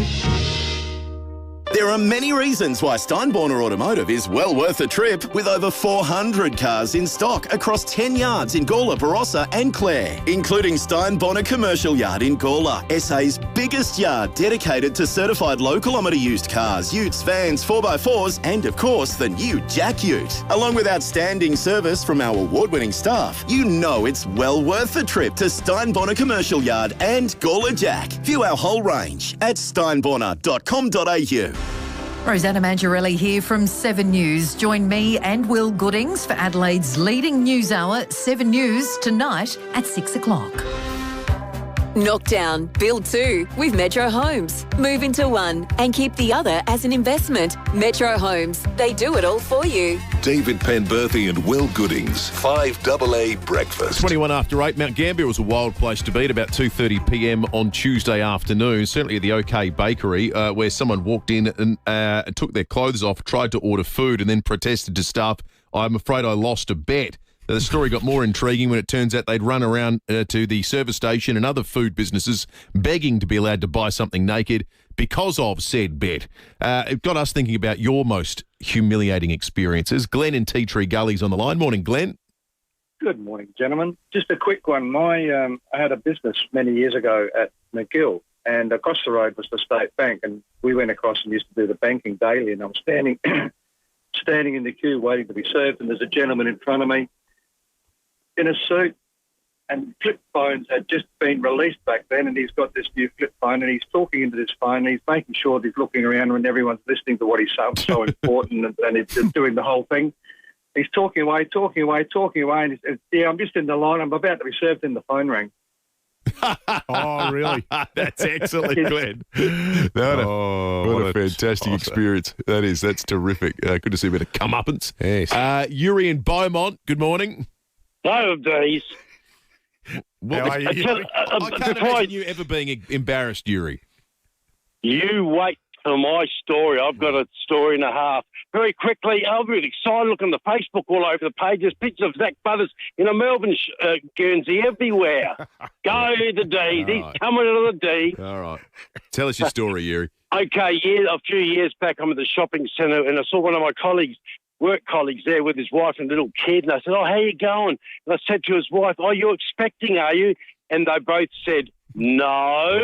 Yuri. Oh, my God. I'm getting goosebumps telling the story. How damn embarrassing. It's about as worse as it can get, that one, I tell you. Yeah, no. I Never ever do it. I bet you've never done that again, Yuri. Yeah, I reckon the woman could be in labour and I wouldn't ask that question. Lloyd in Mitchell Park, good morning. Good morning. And what was your humiliating experience, Lloyd? Many years ago, my ex-wife's grandfather took us to the Moscow Circus. We're sitting there watching the show, and there wasn't very many people in the tent. And I look across to the right, and this guy gives me a dirty look. And I thought, okay. And you know how you can't help but turning back and looking again and again and again. And what was happening was his wife was breastfeeding, and he thought I was watching his wife breastfeed. Oh, no. How did that get resolved, Lloyd? Did you just keep side-eyeing each other through the entire performance? Yes, more or less. Oh, crikey. No, that would be embarrassing, Lloyd. Thank you. A couple of good texts on this front as well. Amanda says, I'd only known my partner for about 6 months in 1997, and he had a bet with a housemate that whose footy team ended up higher on the ladder had to run around the block naked while bouncing a footy. His housemate being a Crows fan, my partner, a Richmond supporter, off he went one Saturday afternoon to honour the bet. Thank you for that. I mean, there's a lot of nakedness that gets around when in the world of, embarrassing stories. I think share houses are a rich environment for this. I had easily the most embarrassing experience of my life when I was a callow youth going through my Trotskyist period at uni. Will, I had when I used to ride my bike everywhere, I had a sticker on my bicycle helmet that said Nicaragua wants peace. But no, wait for it. So my housemate Paul, who you met the other night at the Sleaford Mods gig, without telling me, he peeled it off and he got the scissors and he turned them all into individual letters and he stuck the letters he needed to create a new sentence back onto my helmet. And anyway, one day I rode from our house, it was a dump of a joint behind the Astor Hotel to the IGA on Hutt Street to get a pie or something. And I went in, I had my helmet still on, and I'm in the queue. And this mum with her little kid just looks at me and all the colour drains out of her face and she goes, "You are disgusting." Wow. And I went, oh, okay. So I rode my bike back home and I said to Paul, "Mate, you won't believe what just happened to me at the shop." And Paul's just standing there and he goes, "Take your helmet off." I can't tell you what I'm guessing it wasn't. Yeah, I'm guessing it was truly disgusting. It didn't say Nicaragua wants peace anymore. Okay. It said something else. It said, dear. "I am a." Oh, no. I like this one from Scott, who says, a mate on our footy trip lost a bet and had to walk naked from our room across the main street and sit in the pub and have a beer. Needless to say, we aren't welcome in Broken Hill anymore. Takes a lot to get banned from Broken Hill for life too. Yeah, that's remarkable. Oh dear, a lot of footy club related humiliation. It's a different sort of on-field humiliation that the poor old Ardrossan Football Club have been going through at the moment. Their A grade lost by 218 points in round one, 105 points in round two. That's 13-point turnaround, largely because the great Sam Jacobs, Source, came out of retirement. The former AFL ruckman helped the team out. They've got no B grade side, and this is where it happened. This is where it gets hard when your numbers dwindle and things get difficult. So it's a bit of all hands on deck for the Ardrossan Footy Club at the moment. Jack Coon is the president. Jack, good morning to you. Good morning, Dave and Will. How are you? We're good, Jack. It must be hard to deal with things like this because we've seen it happen over the years to different clubs. All Dinga Sharkies were on the footy show at one point. They were going so bad about a decade ago. How's everyone going in terms of keeping their spirits up? Yeah, look, it's obviously tough. Things like, Source coming out, putting his hand up the week just past obviously helps with this sort of thing. Lifts morale, gives a bit of boost to the community as a whole. It gives the kids a bit of a boost too. We've got a lot of younger lads in the team at the moment that, probably grew up wearing his number on their back. So that was a bit of a kick for them. But, also with the first round, we had a couple of good wins against Kadena in the junior grades, which is obviously positive to That's see. excellent. So, Jack, how much is this a story about a specific set of circumstances facing Ardrossan, and how much is this a story about the unsustainable nature of country footy with regard to the amount of money being outlaid and what it costs to field a competitive side these days? Yeah, look, it's probably more for us, the remote where we are, lack of job opportunities, I suppose, in the area, seeing a lot of young locals having to leave. We've just had a senior colt recently that's been playing A grade, just had to move for work coming up. So, those sorts of things, we're finding it harder to attract people, obviously, out to the country, to play, especially with the position that we've been in the last couple of years, not winning very many games and being successful. It makes it hard to draw people out. So with Sauce coming out to help, Jack, what did he do exactly? Did he pull the boots on and play, or was he just there to sort of give a bit of assistant coaching sort of stuff on the day? No, not too much coaching, to be fair. Obviously a few words of encouragement throughout the day, but mainly just to pull the boots on and give the team a lift and really a target to kick to up forward, which it was actually positive to see in the first quarter. We'd kicked a couple of goals in the first, which was good from coming off the back of not scoring at all the week before, obviously. So, it was good, obviously, to have him out there, although, getting triple teamed at, certain occasions, which makes it tough. But, it was good. Did he do any rucking, or was there was rucking days behind him now?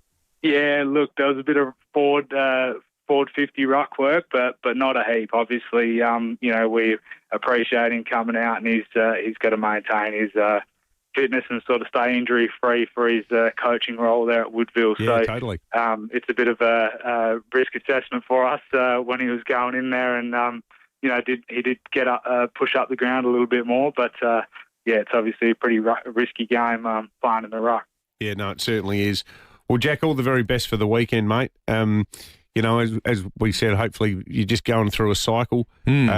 Other clubs have gone through similar experiences in the past. So, we'll see how you get along on the weekend. Jack Coon, Ardrossan Football Club president. A beautiful coastline. You go from Ardrossan down to Black Point. That whole area over there is just remarkable.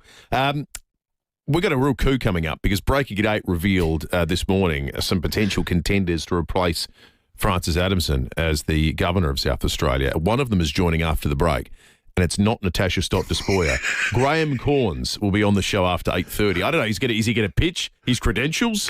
Is he here to water down the speculation? Is he going to confirm it? I don't know. Ready to serve. We'll find out after 8:30. The other thing we want to find out are your nominations for who should be the next Governor of South Australia. The state government needs some suggestions because Francis Adamson declined to extend her term. So, who should be the next Governor?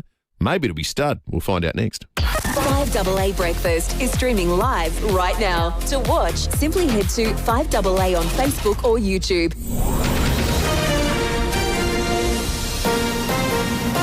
This is 5AA News. Always Adelaide. A partly cloudy day for Adelaide today, 28 degrees. With the 8:30 news, good morning, I'm Kate Collins. Had a collision? Get in touch with Premier Panel Services and have your car returned to its former beauty. Investigations into yesterday's deadly plane crash at Paraffield Airport will continue today. A pilot and passenger were killed when their light aircraft crashed into a hangar shortly after takeoff. 10 people on the ground were injured. Students inside the pilot training school evacuated following a huge fire which erupted as a result of the crash. City of Salisbury Mayor Gillian Aldrich has told David and Will this tragedy will impact everyone in the local aviation industry. The saddest thing is for the people who are attached, who are parents, who are friends, who are teachers who are other students. It must really rock their world. I can't imagine how they're feeling today. A mum is lucky to be alive after she was struck by a car that failed to stop at College Park yesterday morning. The 32-year-old was removing her child from the car on Torrens Street when she was struck by a passing car and crushed between the two vehicles before being knocked to the ground. Police say she suffered significant but non-life-threatening injuries. The driver of the passing vehicle did not slow or stop. Police are looking for a grey or silver 2005 to 2015 BMW four-door sedan, likely a 3 Series, 5 Series or X5 model. It will have damage to the front passenger side, the front left fender and door, and is missing the passenger side mirror, which was seized by police. Fire has destroyed a vacant house at Blair Athol. Fire crews called to Blount Street after neighbours reported the building was well alight. Senior Constable Kimberly Broad says police believe the blaze was suspicious. And we do believe that the fire was deliberately lit. So we're just asking if anybody saw any suspicious activity in that area, if they could give us a call on the Crime Stoppers number 1800 333 000. A search is continuing this morning for missing 5-year-old girl in Alice Springs. Key items have been found believed to belong to Sharon Granite. Children's clothing and a shirt worn by the man suspected of abducting her have been found. Police believe she is still alive. The Treasurer is warning price pain will get worse before it gets better amid the surge in inflation. A third consecutive rate rise is on the cards when the Reserve Bank meets next week as the Middle East conflict drives up the cost of living. But National Senator Bridget McKenzie says the government can't hide behind fuel prices as the sole reason for inflation. The government needs to cut back on spending if we're actually going to see some relief on inflation, which is going to be driving those interest rate increases. Syrian officials say a group of Australian women and children are stuck because authorities here have refused to allow their return. 13 women and children with links to Islamic State left the camp last week and headed to Syria's capital. Syria's information ministry says the families are still awaiting a solution after being turned back before reaching Damascus International Airport. And 2 Jewish men are critically injured after being stabbed in North London in what's been declared a terror attack. One man was stabbed outside shops and another outside a synagogue. Police have tasered and arrested a man suspected of the attacks. Now turning to 5AA Sport. For security, safety and style made to order, choose Gliderol Garage Doors. Gliderol.com.au. Good morning, Matthew Pantelis. Good morning to you too, Kate. LIV Golf appears to be dying a death of 1,000 cuts. The New Orleans tournament scrapped. The Wall Street Journal is reporting LIV staff will be told tomorrow they'll no longer be funded by the Saudi Investment Fund. LIV golfers also could be told as soon as today that Saudi Arabia's funding of the Rebel Tour will cease at the end of the year. Work has begun this week on a $45 million upgrade for LIV tournaments at the North Adelaide Golf Links. Port and the Crows to unveil teams for Showdown 59 later today. Dan Curtin expected to be named in Adelaide's lineup. He hasn't played since the Crows semi-finals loss to Hawthorn before dislocating a kneecap in a training mishap and the injury requiring surgery. He impressed coaching staff in the Sandful on Saturday and in Tuesday's main training session. Jake Saligo also looks like he's over a back niggle and ready to return. Todd Marshall expected back for Port Adelaide. Hawthorn will start heavy favourites against Collingwood tonight. They're bolstered by the return of skipper James Sicily and half-forward Dylan Moore. The Pies without Scott Pendlebury, Jeremy Howe, Beau McCreery and Tim Membry. In form, Swans ruckman Brodie Grundy believes his decision to move to Sydney has turned out to be one of the best in his career. Grundy to play his 250th AFL game on Sunday against Melbourne at the SCG and says it'll be a proud occasion. Talk about reflection, what's sort of been the take-homes. It's been just gratitude, particularly the last sort of few years playing for the Swans. It's brought so much joy to the back end of my career. Western Bulldog Aaron Norton has somehow avoided any time off despite his thunderous fall last Thursday. It's expected he'll be named to face Freo tomorrow night. Atletico Madrid and Arsenal have drawn 1-1 in the first leg of their Champions League semi-final, and Sunrisers Hyderabad has defeated Mumbai Indians by 6 wickets in the IPL. Travis Head smashing 76 runs. Teammate Pat Cummins having a bad day with the ball, finishing with the figures of none for 39. That's 5AA Sport. Thank you, Matthew. Now checking 5AA traffic. Seeing really big delays at the moment with the crash at Salisbury Plain. It's on Main North Road at Park Terrace. Those delays are inbound. Quite slow at the moment. The Port of Expressway at Port Adelaide. Quite busy. Marion Road at the Anzac Highway intersection. And look out for those ongoing works at Crafers on the freeway at the Crafers interchange, fixing up the road barrier damage from that truck crash the other week. That'll be slow all day. Camera, Trimmer Parade Seaton. The all-electric Cherry E5 with 430 kilometres of range now from just $37,990 drive away. See your Cherry dealer today. T's and C's apply. Adelaide's most accurate traffic on 5AA. Now to the 5AA forecast. Partly cloudy today, a warm top of 28 degrees for Adelaide, 29 and partly cloudy tomorrow. Showers forecast for Saturday, though, a top of 25 degrees before a drop in temperature, heading down to 19 and showers on Sunday. Right now, it's 22 degrees on 5AA, always Adelaide. Did you know 1 in 3 Aussie adults have high cholesterol? Make the change to Flora Proactive today. Clinically proven to lower your cholesterol by up to 10% in 21 days. Flora Proactive. Start something good. Not every conversation stays with you. This one will. Join Stephen Bartlett as he asks the questions and nothing is left unsaid. Search The Diary of a CEO wherever you get your podcasts. This doesn't sound like a conference. This doesn't sound like a work trip. And this doesn't sound like team building. Because conferences and events sound different with Discovery Events. With modern facilities, standout catering and accommodation in 2 premier locations in South Australia, Adelaide Hills and Victor Harbour. Sound great? Visit discoveryevents.com.au, your destination for premier venues in unique locations across Australia. When's the best time to install ducted reverse cycle air conditioning? Right now. That's because autumn is the sweet spot. After the summer rush and before the winter demand. And at Mannix, you're sure to get the best deal with up to $1,500 in savings on Fujitsu ducted. Real savings on a trusted brand, but it's only for autumn, only at Mannix. Terms and conditions apply. So don't wait. Call 1300 Mannix for a free in-home or showroom quote or go online anytime. MotoGP is coming to Adelaide in 2027. But South Australia's bike racing moment starts now. ASBK Round 3 hits the bend, May 1 to 3. Free GA Friday and epic superbike racing all weekend. Get your fix now at thebend.com.au. You know, every time I read this ad, I feel like buying a new car just so I can go to the Barossa Valley. There's a better way to choose your next car, and it's not a test drive bumper to bumper. It's more like vineyard to vineyard through valleys and sweeping bends. Take a test drive at the wonderful Barossa Auto Group. Jump behind the wheel of a new Ford, Honda, Kia, Volkswagen. So they've got so many brands under the one roof there. And then what you do, you just simply take it for a drive through the most picturesque location on planet Earth. And it's the only proper way to get a feel of the car that you're about to buy. You can really open it up and have a bit of fun. They've got a huge range of quality used vehicles as well, and they're all ready for a run on the open road. There's such great people to deal with too. And here's the bonus. How's this? Take a country test drive, and if you seal the deal and actually buy the vehicle, well, they'll shout you lunch anywhere in the Barossa, up to $500. Some T's and C's apply. Barossa Auto Group is locally owned with dealerships in Tanunda and Nuriutpa. So don't test your patience test driving a car in the city like a bum.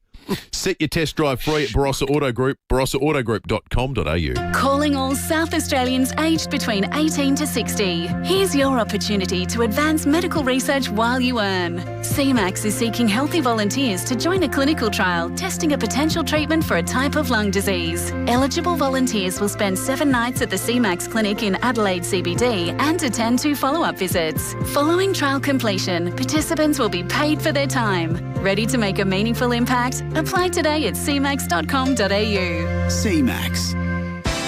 Knockdown, build 2 with Metro Homes. Move into one and keep the other as an investment. Metro Homes, they do it all for you. David Penberthy and Will Goodings, 5AA Breakfast. 19 to 9, I'd like to apologise to my father, Graham Goodings, coming up after 9 o'clock, because when he opens the text line and he gets into the studio, he's going to see 200 stories of public nudity, which is what we sort of asked for when we asked for his most humiliating moments. Why are you apologising to your dad about it? Well, because he's going to wander in. He's going to do a very serious show, probably about, the lack of refined oil in Australia or something, and he's going to look to see what are people talking about, and they're going to be talking about things like Eugene, who in his rugby days, they had a rule at the club that if you won the flag you all had to go and recreate the try nude on the field, which he said was fine if you're a winger, but the big blokes, it was less comfortable. Eugene, thank you. That's one of many, many stories of public nudity that are currently sitting there on the text line. There's quite a few that we can't tell, particularly the one from Colin, but thanks for sharing it anyway, Col. Well, I guess somewhat more seriously, we're looking for your help with regard to the replacement for the wonderful Frances Adamson, Governor of South Australia, as she declined to extend the role.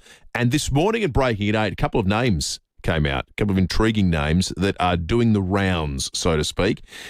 People with their ear to the ground, a la David, have heard Natasha Stott-Despoja and Graham Corns. We'll be speaking with Cornsy in just a moment. Dave in South Brighton, though, you've got a nomination for us. Yeah, boys. I'd like to nominate myself because I reckon Right. Make the I pitch. love a chat with people, right? I'm as comfortable in a dinner suit and a bow tie as I am in shorts and thongs. And, mate, I've got plenty of time on my hands. I can just cruise around and shake hands and chat to people, which is what I love doing. So, Dave, your pitch is you like going to social events and you've got some free time on your hands. Pretty well. Why not, Dave? Why not? You're officially in the running to become the nominee for the Governor of South Australia. So too, it turns out, is 5AA's own Graham Corns. And he joins us now on 5AA Breakfast. Graham, good morning to you. G'day, boys. Now, look, I can't say too much at this stage, okay? So, I think Leaf started this rumour. Leaf Forest. Well, it's taken off. Well, I was going to call you Your Excellency when you came on the show, Cornsy. Oh, what about when they examined my military history and find out I was in the slammer for 7 days in Bung Tau? And you've got to be saluted by all these high-ranking ex-army officers. So I'm not. But you'd have some great parties, wouldn't you? You certainly would. You could do all sorts, Graham. What would your approach be? Your hands off, or are you going to dissolve a government if they're acting all weird? Oh, I hadn't thought about that. Do your own dismissal. Oh, imagine that. No, look, it would be a great honour and a great role, but it's hard working. I watched Frances Addison on Anzac Day taking the salute there, and I thought, that is a big job on Anzac Day, all the things you have to go to. So, it was intriguing, but I think our own Leaf Forest started as a bit of mischief, actually. Yeah, so but I know Leith's done things over the years that struck me as completely fanciful that have turned out to be 100% accurate. Like one day he came in and said to us, "Hey, do you guys want to interview Professor Fauci? Because I've just been talking to him." Yeah. And sure enough, that happened. So we place great credence in things that Leith Forest says. Yeah, like I know he's got connections and I know he's very influential, but in this case, I think he's a little bit off the mark. You would have, in your conversations, how many governors have you interviewed? You would have interviewed a couple, I reckon. Certainly 3. Kevin Scarce. Kevin Scarce. Hugh Van Lee. And Frances. And Frances Adamson. Her Excellency, Sir Frances, and a couple of Governor Generals as well. So yeah, Peter Cosgrove and now you got me on the spot. I should have gone back and researched. I wasn't expecting that question, but no, I've been fortunate to do it. And they've all got different varying stories. So Donald Dunstan was interesting when the Crows first started. He struck up a friendship with Neil Curley. And when he left, he took some of the wine cellar with him, and he visited us at Footy Park, even in the old Atco hut. Actually, it wasn't even the new premises in the old Atco, and he brought down these exclusive bottles of wine as a token of friendship to Neil Curley, because Neil Curley had given him a recipe for rabbit stew, which gives you an idea of the sort of Aussie bloke he was, but. No, they're moving, and Marjorie Nelson, what a lady, So when you compare those names, you have to be an upstanding citizen, really, an outstanding citizen to be considered, I would imagine. Well, Graham, you're getting a lot of support on the text line. So what I'd suggest is if you get an area code from the US, because the King's over there at the moment, so I would answer that phone call. Okay, Graham Corns. potential Thanks, future boys. Governor of South Australia. Thank you for joining us. A lot of other nominations coming through as well. Let's go to Williston. Andy, good morning. Yeah, how you going? Not to put a dampener on all the other nominations, but what about Adelaide's own Jane Riley?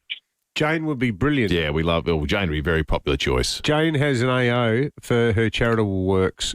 She's done so much stuff over the years with variety, different charity groups as well. I know that when I worked with her, she was often, making calls off air to people whose kids were struggling to get them help. Should be a terrific governor. Terrific nomination, Andy. Sorry, I'm just laughing because Ben Jordan's... we should ask Cornsey about this. I forgot all about it. Vote 1 Corns for Governor. He says, recalling March 2021 when callers from everywhere were recollecting stories of when Start had provided assistance and rescued people across the state. Do you remember that? That was a 24-hour news cycle phenomenon whereby people started remembering, oh, that's right, I had a blown tyre and Stud pulled over and helped me. Right. He was like a real-life superhero. Exactly. Well, I reckon that was what a ground campaign to be the next governor. I forgot all about that, Ben. That's excellent. Let's go to Alberton. Our correspondent there, Dave Lloyd, joins us. Morning, Dave. Morning, boys. Just wanted to say from everyone on behalf of the 5014 postcode, please don't give Graham that level of power. You want to declare your independence. Absolutely. And what I can just picture this, there's this vice-regal ceremony. We've got a royal member of the family on board, and a poorly struck chord from a Rolling Stones song starts up just as Graham and the Rock and Roll All-Star Band fires up. What an image. He could play his own intro music. Thank you, Dave. Let's go to Showdown Park. Richard, good morning. Good morning. How are you? Good, thanks, Richard. Mike Killen and Nick Xenophon. There's 2 good ones. Yeah, okay. Yep, like Michael it, Richard. Keelan. I'll tell you what, the Gardens will be looking pretty schmick. Wow. There's a thought. They are pretty good gardens. One of my favourite stories involving a governor was Hugh Van Lee during COVID lockdown, when him and his wife decided, because they were cooped up, they created their own Vietnamese vegetable garden in the back of Government House. They're growing lemongrass, mint, perilla leaf, coriander, all the different basils that are used when you get your bowl of pho, and it looked like some Virginia market garden. It was amazing. We got a great photo of him for the paper where he's wearing a suit, like he's always immaculately turned out, Hugh Van Lee. So he's wearing his suit and he's standing in the garden with rubber boots on, holding a spade as well. It's a brilliant photo. 11 minutes to 7. We're going to take a quick break. We'll check traffic and be back with more in a moment. Morning there. A couple of crashes look out from the drive-in. One at Salisbury Plain causing quite big delays. Park Terrace at Main North Road. Another smash at Dry Creek, Green Junction Road near Cavan Road. Quite slow at the moment. South Road through Mile End. Quite busy right now. Glen Osmond Road at the Fullerton Road intersection with the camera Military Road, West Beach.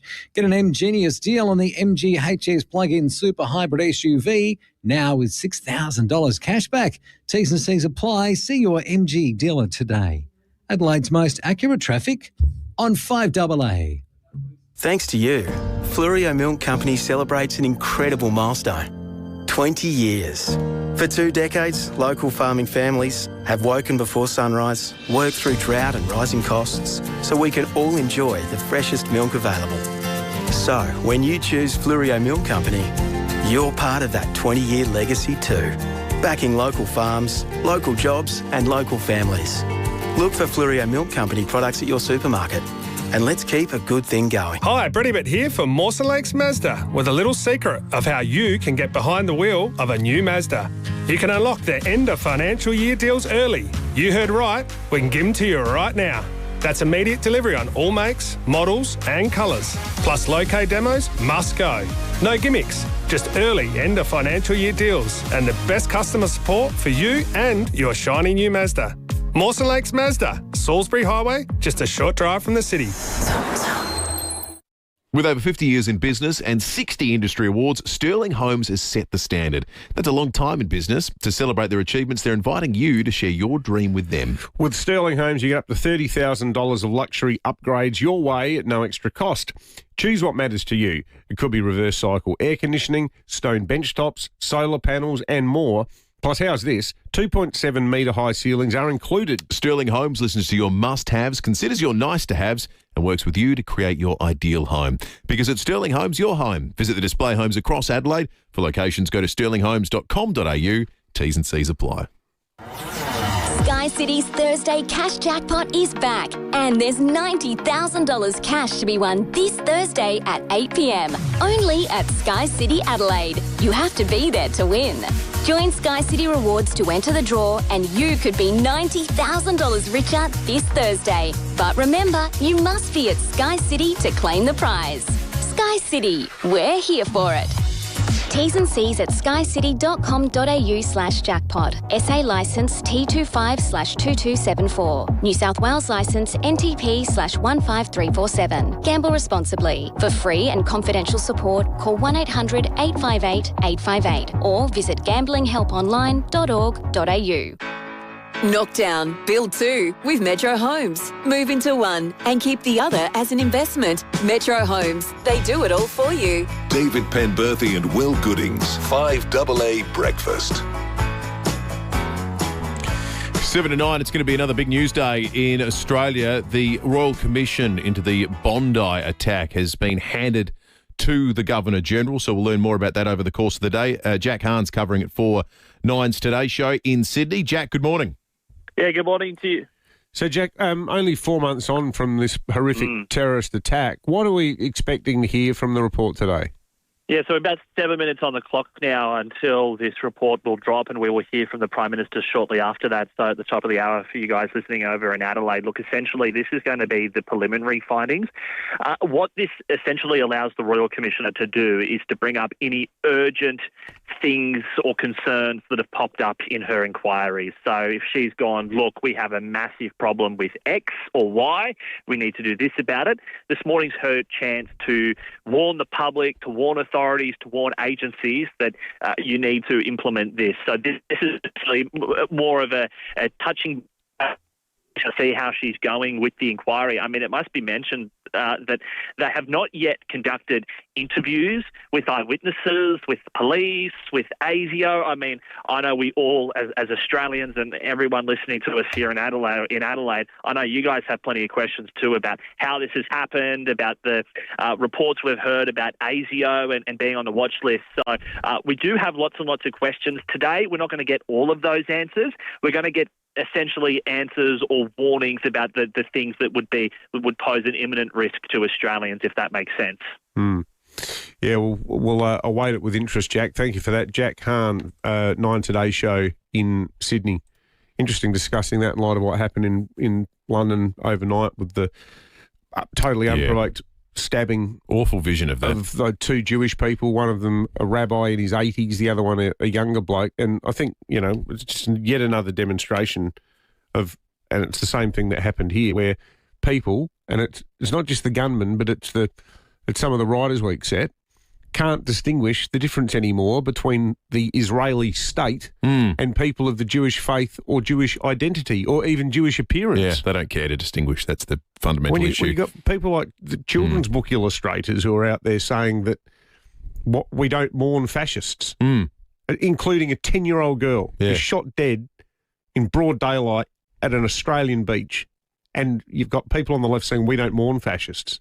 That's the sickness we're up against. Yeah, completely. Now, you've set me the impossible task of transitioning from those poignant comments to people talking about public nudity, but here we are. We're just going to do it. Paul in Hawthorne has called in. Paul, what's your humiliating story? Yes, we were standing on the putting green waiting to hit off one week before golf, and there was three mates standing around together, and over at the other end of the putting green was a lovely woman standing there, and one of my mates turned to me and said, can you imagine having to go home with that tonight and then waking up with it in the morning? And the third guy in our group turned to us both and said, that's my wife. Oh, no. Yeah, well, I reckon your mate got what he deserves, frankly, with that. Yeah. Calling women it. Yeah. We don't do that. Not great. Thank you. Let's go to Pasadena. Maxine, good morning. Good morning. How are you both? Good, thank you, Maxine. Good. We we were just having brekkie, and we thought the next governess could be Julia Gillard. Her mum and dad lived in our village that we're living in, Lifestyle, and we used to see her quite often and had morning tea with her. She was a lovely person. Well, I think they're very charitable thoughts, Maxine. However, I think it would be seen as a politically charged appointment, that one. To that point, a Liberal government could probably do it. Well, that's true. That's true. If a Liberal government in the future, if Ashton Hearn was the Premier and said, I think it would be more palatable, but it's hard for a Labor government to you know what she gets massive brownie points for? Unlike Rudd, unlike Turnbull. Conducting herself like an adult since leaving office? Correct. She's not out there finessing her legacy or... Well, Malcolm Turnbull's snowy hydro scheme, that's going well, isn't it? It's going beautifully, isn't it? What's that going to cost us now? Bequeathed to the nation? $42 billion of sweet FA. What a shambles. Absolute disaster. Yeah. Liberal government in the future. When's it going to happen, Will? Great question. It doesn't feel like it's any time soon. Well, who knows? If the Premier keeps building golf courses with public money. Exactly right. Maybe he's going to really decide that the best form of defence is attack and announce tomorrow he's going to upgrade some more golf courses. Yeah, maybe. Golf course later, path to prosperity. If you think Regency's good now, wait until you see it after Melly spends $50 million fixing it up. Next stop, North Haven. All right, the best damn golf courses you've ever seen. Right. The golf course state, put it on a number plate. Now let's have a look at the fuel situation. Better to be a member with REA Road Service. Still pretty similar to yesterday. The cheapest, the Solo Marion, $1.69.5. The average, $1.71.5. The cheapest diesel, the Shell Largs Bay at $2.35.5. The Solo Blair Athol, $2.37.5. Stick around. Really interesting chat coming up on the other side of 5AA News with Graham Goodings. He's going to be chatting with the Commissioner of the Australian Transport Safety Bureau about Paraffield. Don't go anywhere.